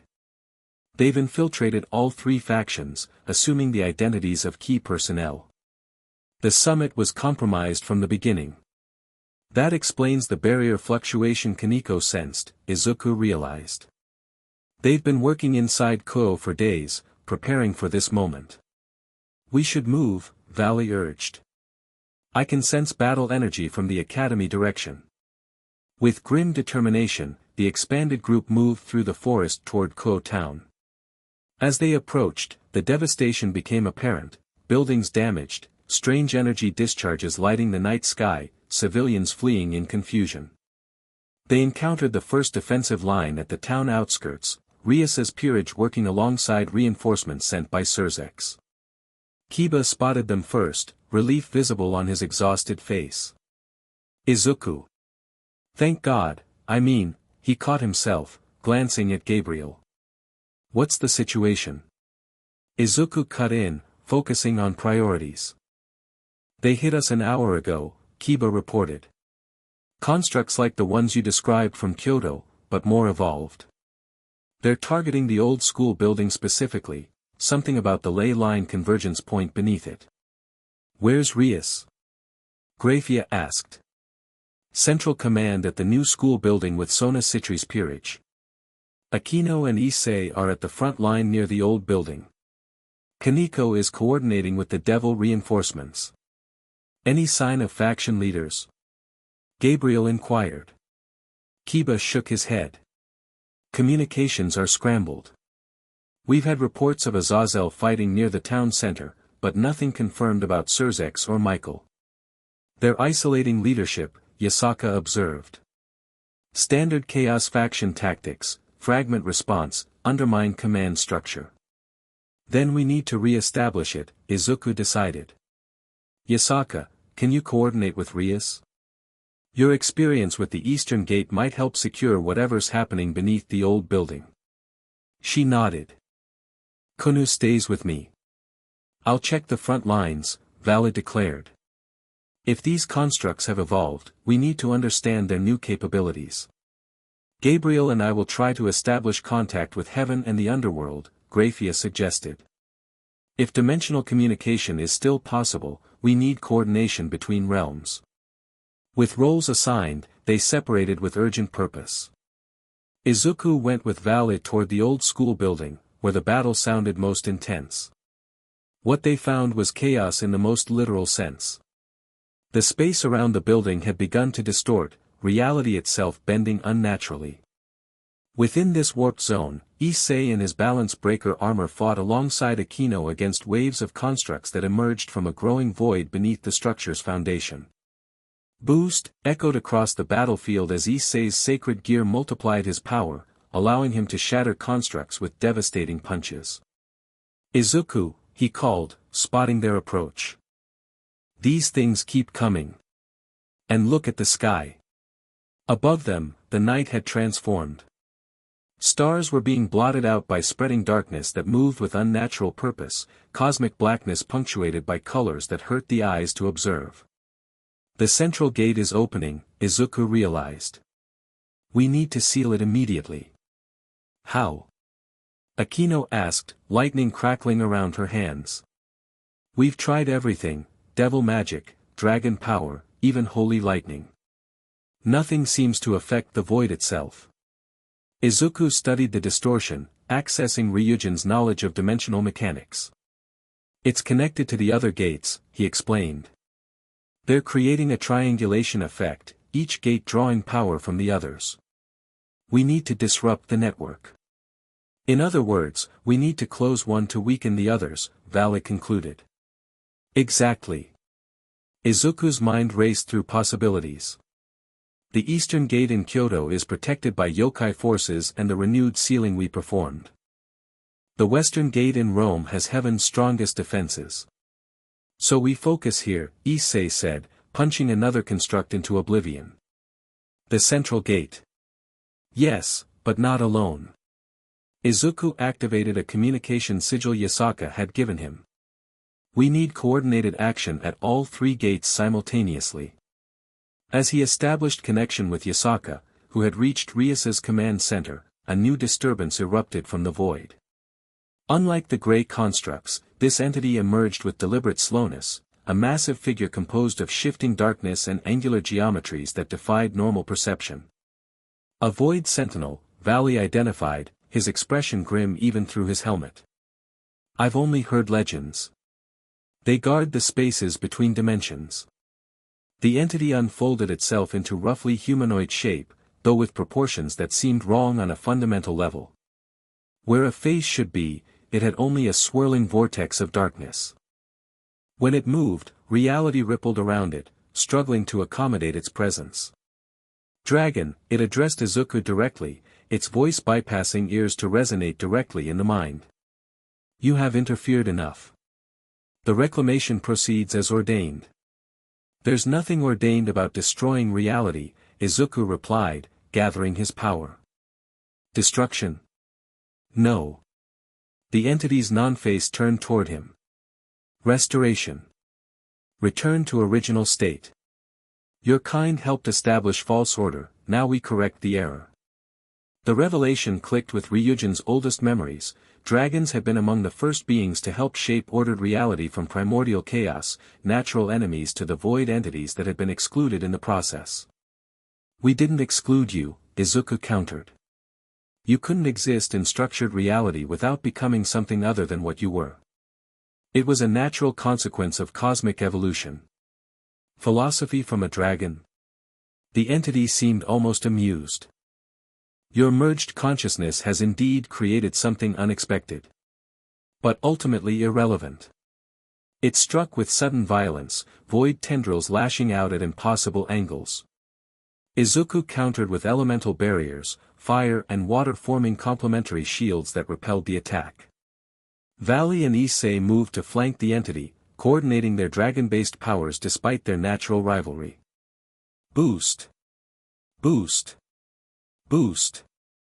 Issei's gauntlet announced as he charged, his power multiplying exponentially. Divide! Divide! Vala's wings responded, attempting to have the Sentinel's energy. Their combined assault would have obliterated most opponents, but the Void Sentinel barely acknowledged the impact. It brushed them aside with casual power, focusing its attention on Izuku. You alone represent true threat, it stated. The others are distractions.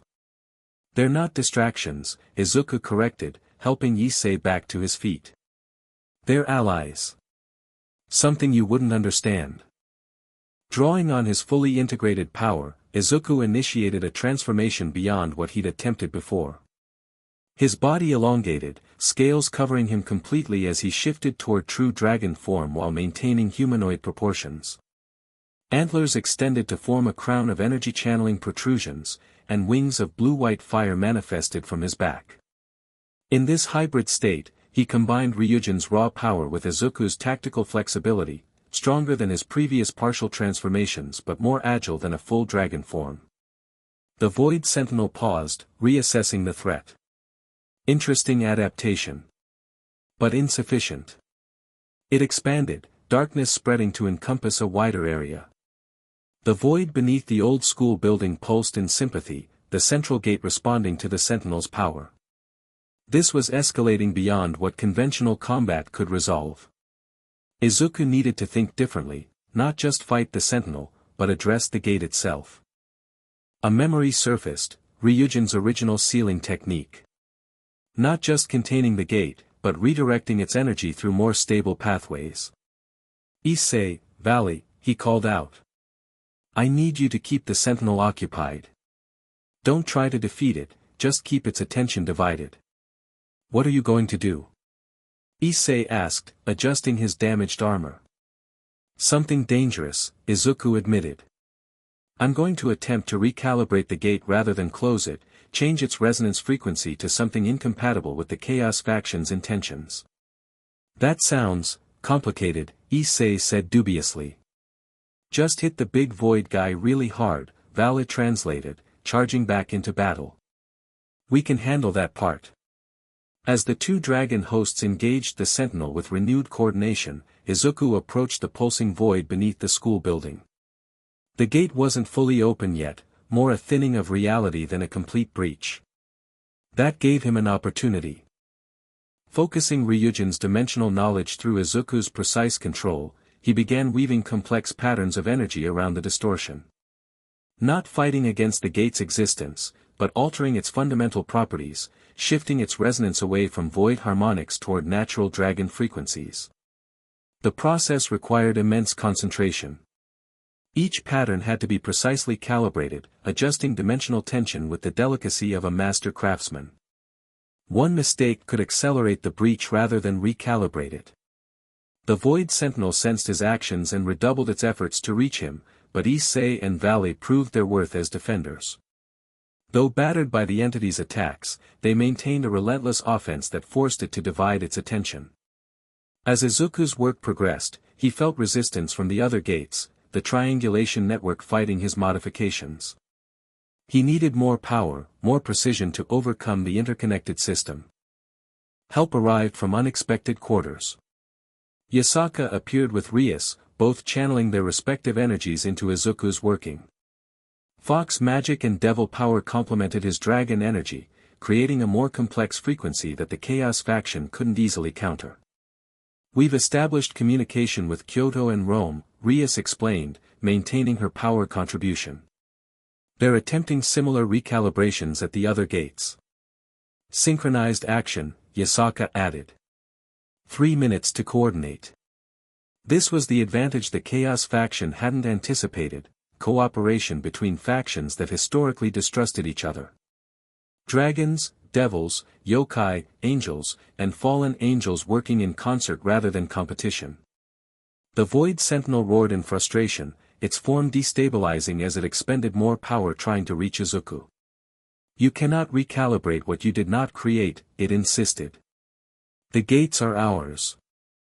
The gates belong to no one, Izuku countered, maintaining his focus. They're natural phenomena that you've manipulated, not created. And what can be manipulated can be remanipulated. The countdown proceeded, 2 minutes, 1 minute, 30 seconds. Across continents, similar operations progressed at the other gates, supernatural forces of all factions contributing their unique energies to the recalibration. In Rome, Gabriel reported, Michael led a chorus of angels whose harmonized voices created patterns of divine energy around the western gate. In Kyoto, Kunu had awakened previously dormant yokai spirits from the ancient forests, their primal energy reinforcing the eastern gate's new frequency. Now, came the coordinated command across all three locations. Izuku, Yasaka, and Rias poured their combined power into the final sequence, completing the recalibration at precisely the same moment as their counterparts at the other gates. The effect was immediate and dramatic. The void beneath the school building flared with blinding intensity, then contracted rapidly, its color shifting from absolute darkness to a swirling mixture of energies representing all the supernatural factions. The void sentinel shrieked, its form collapsing as its connection to the original gate frequency severed. It tried to reconstitute itself, but without direct access to void energy, it couldn't maintain cohesion in normal reality. This changes nothing, it declared as it dissolved. The barriers weaken with each cycle. We will return. Then it was gone, leaving only scattered darkness that quickly dissipated. The constructs throughout Kyoto similarly destabilized, losing cohesion without their controlling entity. Victory cheers rose from devil and yokai defenders as they realized the immediate threat had passed. But Izuku didn't join the celebration. The recalibration was a temporary solution, not a permanent fix. The Void Sentinel's final words concerned him. Each cycle suggested this wasn't the first attempt by the Chaos faction, nor would it be the last. Yasaka sensed his concern. You're thinking about the cycle, she said quietly, while others around them began recovery operations. This has happened before, Izuku confirmed. Ryujin's memories include fragments of previous incursions, though not at this scale. The Chaos faction operates on a cosmic timetable, they retreat, regroup, and return stronger. Then we must be stronger too, Rias declared, joining their conversation. This crisis has done what centuries of diplomacy couldn't, created genuine cooperation between supernatural factions. Necessity forced temporary alliance, Yasaka cautioned. Maintaining it during peace will prove more challenging. Izuku considered this as they walked back toward the main school building, where faction representatives were gathering to assess the situation. The pattern was familiar from his hero training, crises united people, but maintaining that unity afterward required deliberate effort. In the gymnasium, now returned to its summit configuration, leaders from various factions had assembled. Sirzechs had returned from the underworld, bearing evidence that infiltrators had attempted to sabotage devil territories worldwide. Azazel reported similar penetration of Grigori facilities. Michael confirmed Heaven had discovered and eliminated several void constructs disguised as angels. The immediate threat has passed, Michael announced to the assembled representatives. But our analysis suggests this was merely the first coordinated assault. The Chaos faction will return, potentially stronger and better prepared. Then we must be equally prepared, Sirzechs replied. I propose a permanent alliance structure, not just between the three factions, but incorporating yokai, dragons, and other supernatural powers willing to defend reality itself. An ambitious proposal, Azazel noted, though he looked more intrigued than skeptical. Historical divisions run deep. Deeper runs the desire to exist, Yasaka countered. The yokai will support this alliance, provided equal standing is guaranteed. As discussion continued about structure and governance, Izuku found himself approached by representatives from various factions, all seeking reassurance, guidance, or simply to evaluate the newly awakened dragon god for themselves. Gabriel cornered him during a brief lull. You've changed, she observed. The integration is complete now. Yes, Izuku confirmed. Ophis accelerated the process during the soul trial. I remember everything, both lives, fully accessible. And you remain committed to protection rather than dominion, she said, making it half statement, half question. That's the one constant between Izuku and Ryujin, he explained. Different methods, different scales, but the same core purpose, protecting others from threats they can't face alone. Gabriel smiled, genuine warmth breaking through her formal demeanor. Then heaven will support your role in whatever alliance emerges from this crisis. Michael has authorized me to offer formal recognition of your status and territory. Territory? Izuku repeated, surprised. Dragon gods traditionally maintain sovereign domains, Gabriel explained. Heaven acknowledges your right to claim appropriate territory according to ancient accords. The offer was generous, politically significant, and not what Izuku wanted. I appreciate the recognition, he said carefully, but I'm not interested in isolated territory. If this alliance is to function, we need integration, not separation. I'd prefer to maintain presence across faction boundaries, serving as connection rather than establishing new division. Gabriel looked surprised, then thoughtful. That's not the traditional approach. But perhaps tradition is what failed us before. She nodded slowly. I'll convey your preference to Michael. It may actually simplify certain diplomatic concerns. As the summit continued into dawn, concrete agreements began taking shape. A joint council would be established with representation from all participating factions.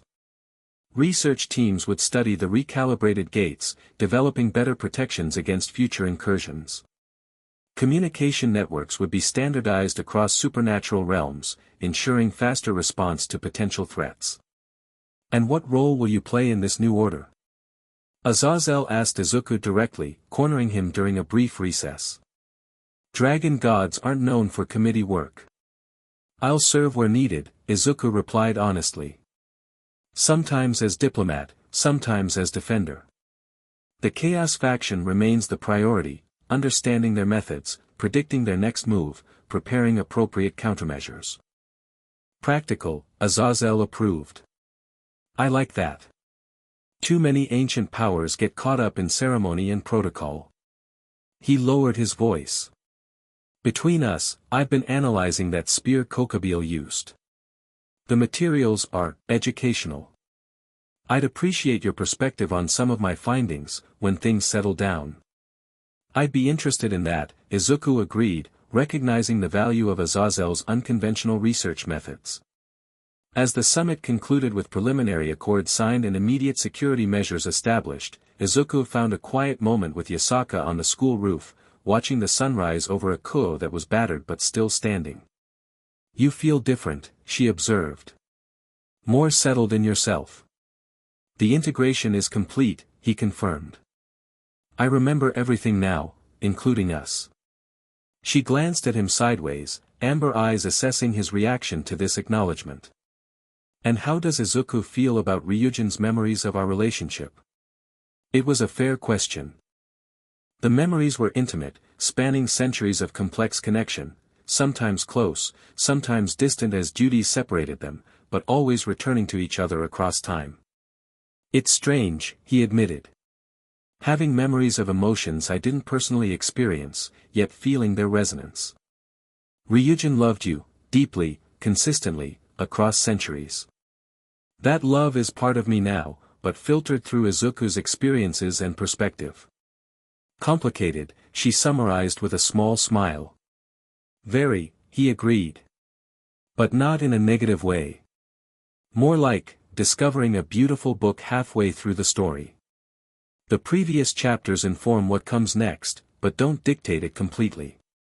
Yasaka considered this metaphor an interesting perspective. So what comes next in our story? I don't know, Izuku answered honestly. But I'd like to find out, if you're willing. Not trying to recapture exactly what was, but discovering what could be now, with who we both are today. Her tail swayed gently behind her, a physical tell of her emotional response. I would like that, she said simply. Though practical matters complicate things. I have responsibilities in Kyoto, you have commitments to this new alliance. We've navigated greater challenges before, Izuku pointed out. Different ones, but no less complex. And now we have something the original Ryujin and Yasaka didn't. What's that? Better transportation options, he said with a grin. Dragon roads, teleportation circles, modern technology. Distance isn't the barrier it once was. She laughed, the sound bright against the morning air. Always practical. That must be Izuku's influence. Probably, he acknowledged. Ryujin tended toward the dramatic in personal matters. Their conversation was interrupted by Kunu, who burst onto the roof with typical youthful energy despite the exhausting night. Mother. The heart tree is calling, she announced. The messengers say it's blooming out of season, golden blossoms instead of pink. Yasaka's eyes widened. That's unprecedented. We should return immediately. I'll come with you, Izuku offered. If the heart tree is responding to recent events, my presence might help interpret the meaning. As arrangements were made for their departure, Issei sought out Izuku for a private word. So you're leaving again, the Red Dragon Emperor asked, looking disappointed despite his exhaustion. Just briefly, Izuku assured him. I'll be back soon to continue your training. You fought impressively against the Void Sentinel. Issei brightened at the praise. Really? I felt kinda useless compared to what you were doing with all that dimensional magic stuff. Different contributions, equally valuable, Izuku said firmly. You protected me while I worked. Without that protection, the recalibration would have failed. When you put it that way. Issei scratched his head, embarrassed but pleased. Anyway, hurry back. Things are more interesting when you're around. Promising to return within days, Izuku departed with Yasaka and Kunu, using a stabilized teleportation circle to return directly to Kyoto. The Yokai capital showed signs of recent battle but remained largely intact, its barriers holding against the Chaos faction's assault. The heart tree at the center of Yasaka's compound had indeed transformed. Its branches, normally adorned with pink cherry blossoms, now bore flowers of brilliant gold that pulsed with visible energy. The air around the tree shimmered with spiritual power so dense it was visible to the naked eye. It's responding to the gate recalibration, Yasaka realized as they approached. The tree is connected to the eastern gate, it feels the change in frequency. Not just responding, Izuku observed, sensing deeper patterns. It's reinforcing the new frequency, stabilizing it through biological processes that void entities can't easily counter. Plants exist partly outside normal time, they experience reality differently than animals or elemental beings. Kunu approached the tree with natural childlike curiosity, reaching out to touch its bark. To everyone's surprise, the tree responded immediately, a shower of golden blossoms cascading around her. It likes me, she exclaimed, delighted. More than that, Yasaka said, watching closely. It's recognizing you as a potential guardian. The implications weren't lost on Izuku. The heart tree was acknowledging Kunu's future role, not just as Yasaka's heir, but as a future guardian of the Eastern Gate. The tree was thinking ahead, preparing for transitions of power in ways that transcended immediate crisis. Life adapts, he murmured, understanding flowing from Ryujin's ancient wisdom. That's what the Chaos faction never comprehends. They see order as rigid, breakable. But true order is adaptive, evolving, self-reinforcing through countless independent systems. The three of them spent hours with the heart tree, connecting with its energy and helping direct its protective influence toward the recalibrated gate. Through this work, they established new protocols for yokai sentries, creating layered defenses that would be more resistant to future incursions. As night fell over Kyoto, with Kunu finally succumbing to exhaustion after the extended crisis, Izuku and Yasaka found themselves alone in the garden beneath the golden flower tree. The moment carried both historical weight from their shared past and fresh potential from their new beginning. So what now, Dragon God? Yasaka asked, her voice soft in the evening quiet. You've awakened fully, helped establish a supernatural alliance, and recalibrated ancient gates. What challenge calls to you next? Izuku considered the question seriously. With his dual nature fully integrated, countless paths lay open, from isolated contemplation like traditional dragon gods to active involvement in supernatural politics. Balance, he decided finally. Not just between factions or dimensions, but within myself. Izuku was a hero who saved people directly, personally. Ryujin was a guardian who protected cosmic balance from a distance. I need to find the middle path, protecting both the big picture and the individuals within it. An ambitious goal, Yasaka observed. But fitting for your unique nature. And I don't intend to pursue it alone, he added, meeting her amber eyes directly. If you're willing, I'd like us to explore our new chapter together. Not bound by what we were, but guided by it toward what we might become. Yasaka smiled, her 9 tails softly illuminated by foxfire in the gathering darkness. I am many centuries old, Ryujin who is also Izuku, but I find myself experiencing something rare and precious, anticipation for an unknown future. She extended her hand. Let us discover it together. As their hands met beneath the golden blossoms of the heart tree, Izuku felt a sense of completion that transcended his dual nature. Hero and dragon god, protector of individuals and guardian of cosmic balance, contradictions that formed a harmonious whole, just as his relationship with Yasaka represented bridge between separate worlds. The Chaos faction would return, stronger and more determined. The supernatural alliance would face challenges both external and internal. Questions remained about the corrupted angels Ryujin had discovered before his disappearance, and about Ophis's cryptic warnings regarding future cycles. But for now, in this moment of hard-won peace, Izuku allowed himself to simply exist in the balance he had helped restore, not taking it for granted, but appreciating it fully before the next challenge arose. After all, that's what heroes did, whether human or dragon god. They fought when necessary, built alliances where possible, and treasured the connections that gave meaning to their battles. In that, at least, Izuku Midoriya and Ryujin were perfectly aligned. The end. Thank you for watching this video. Please be sure to subscribe to our channel and like this video.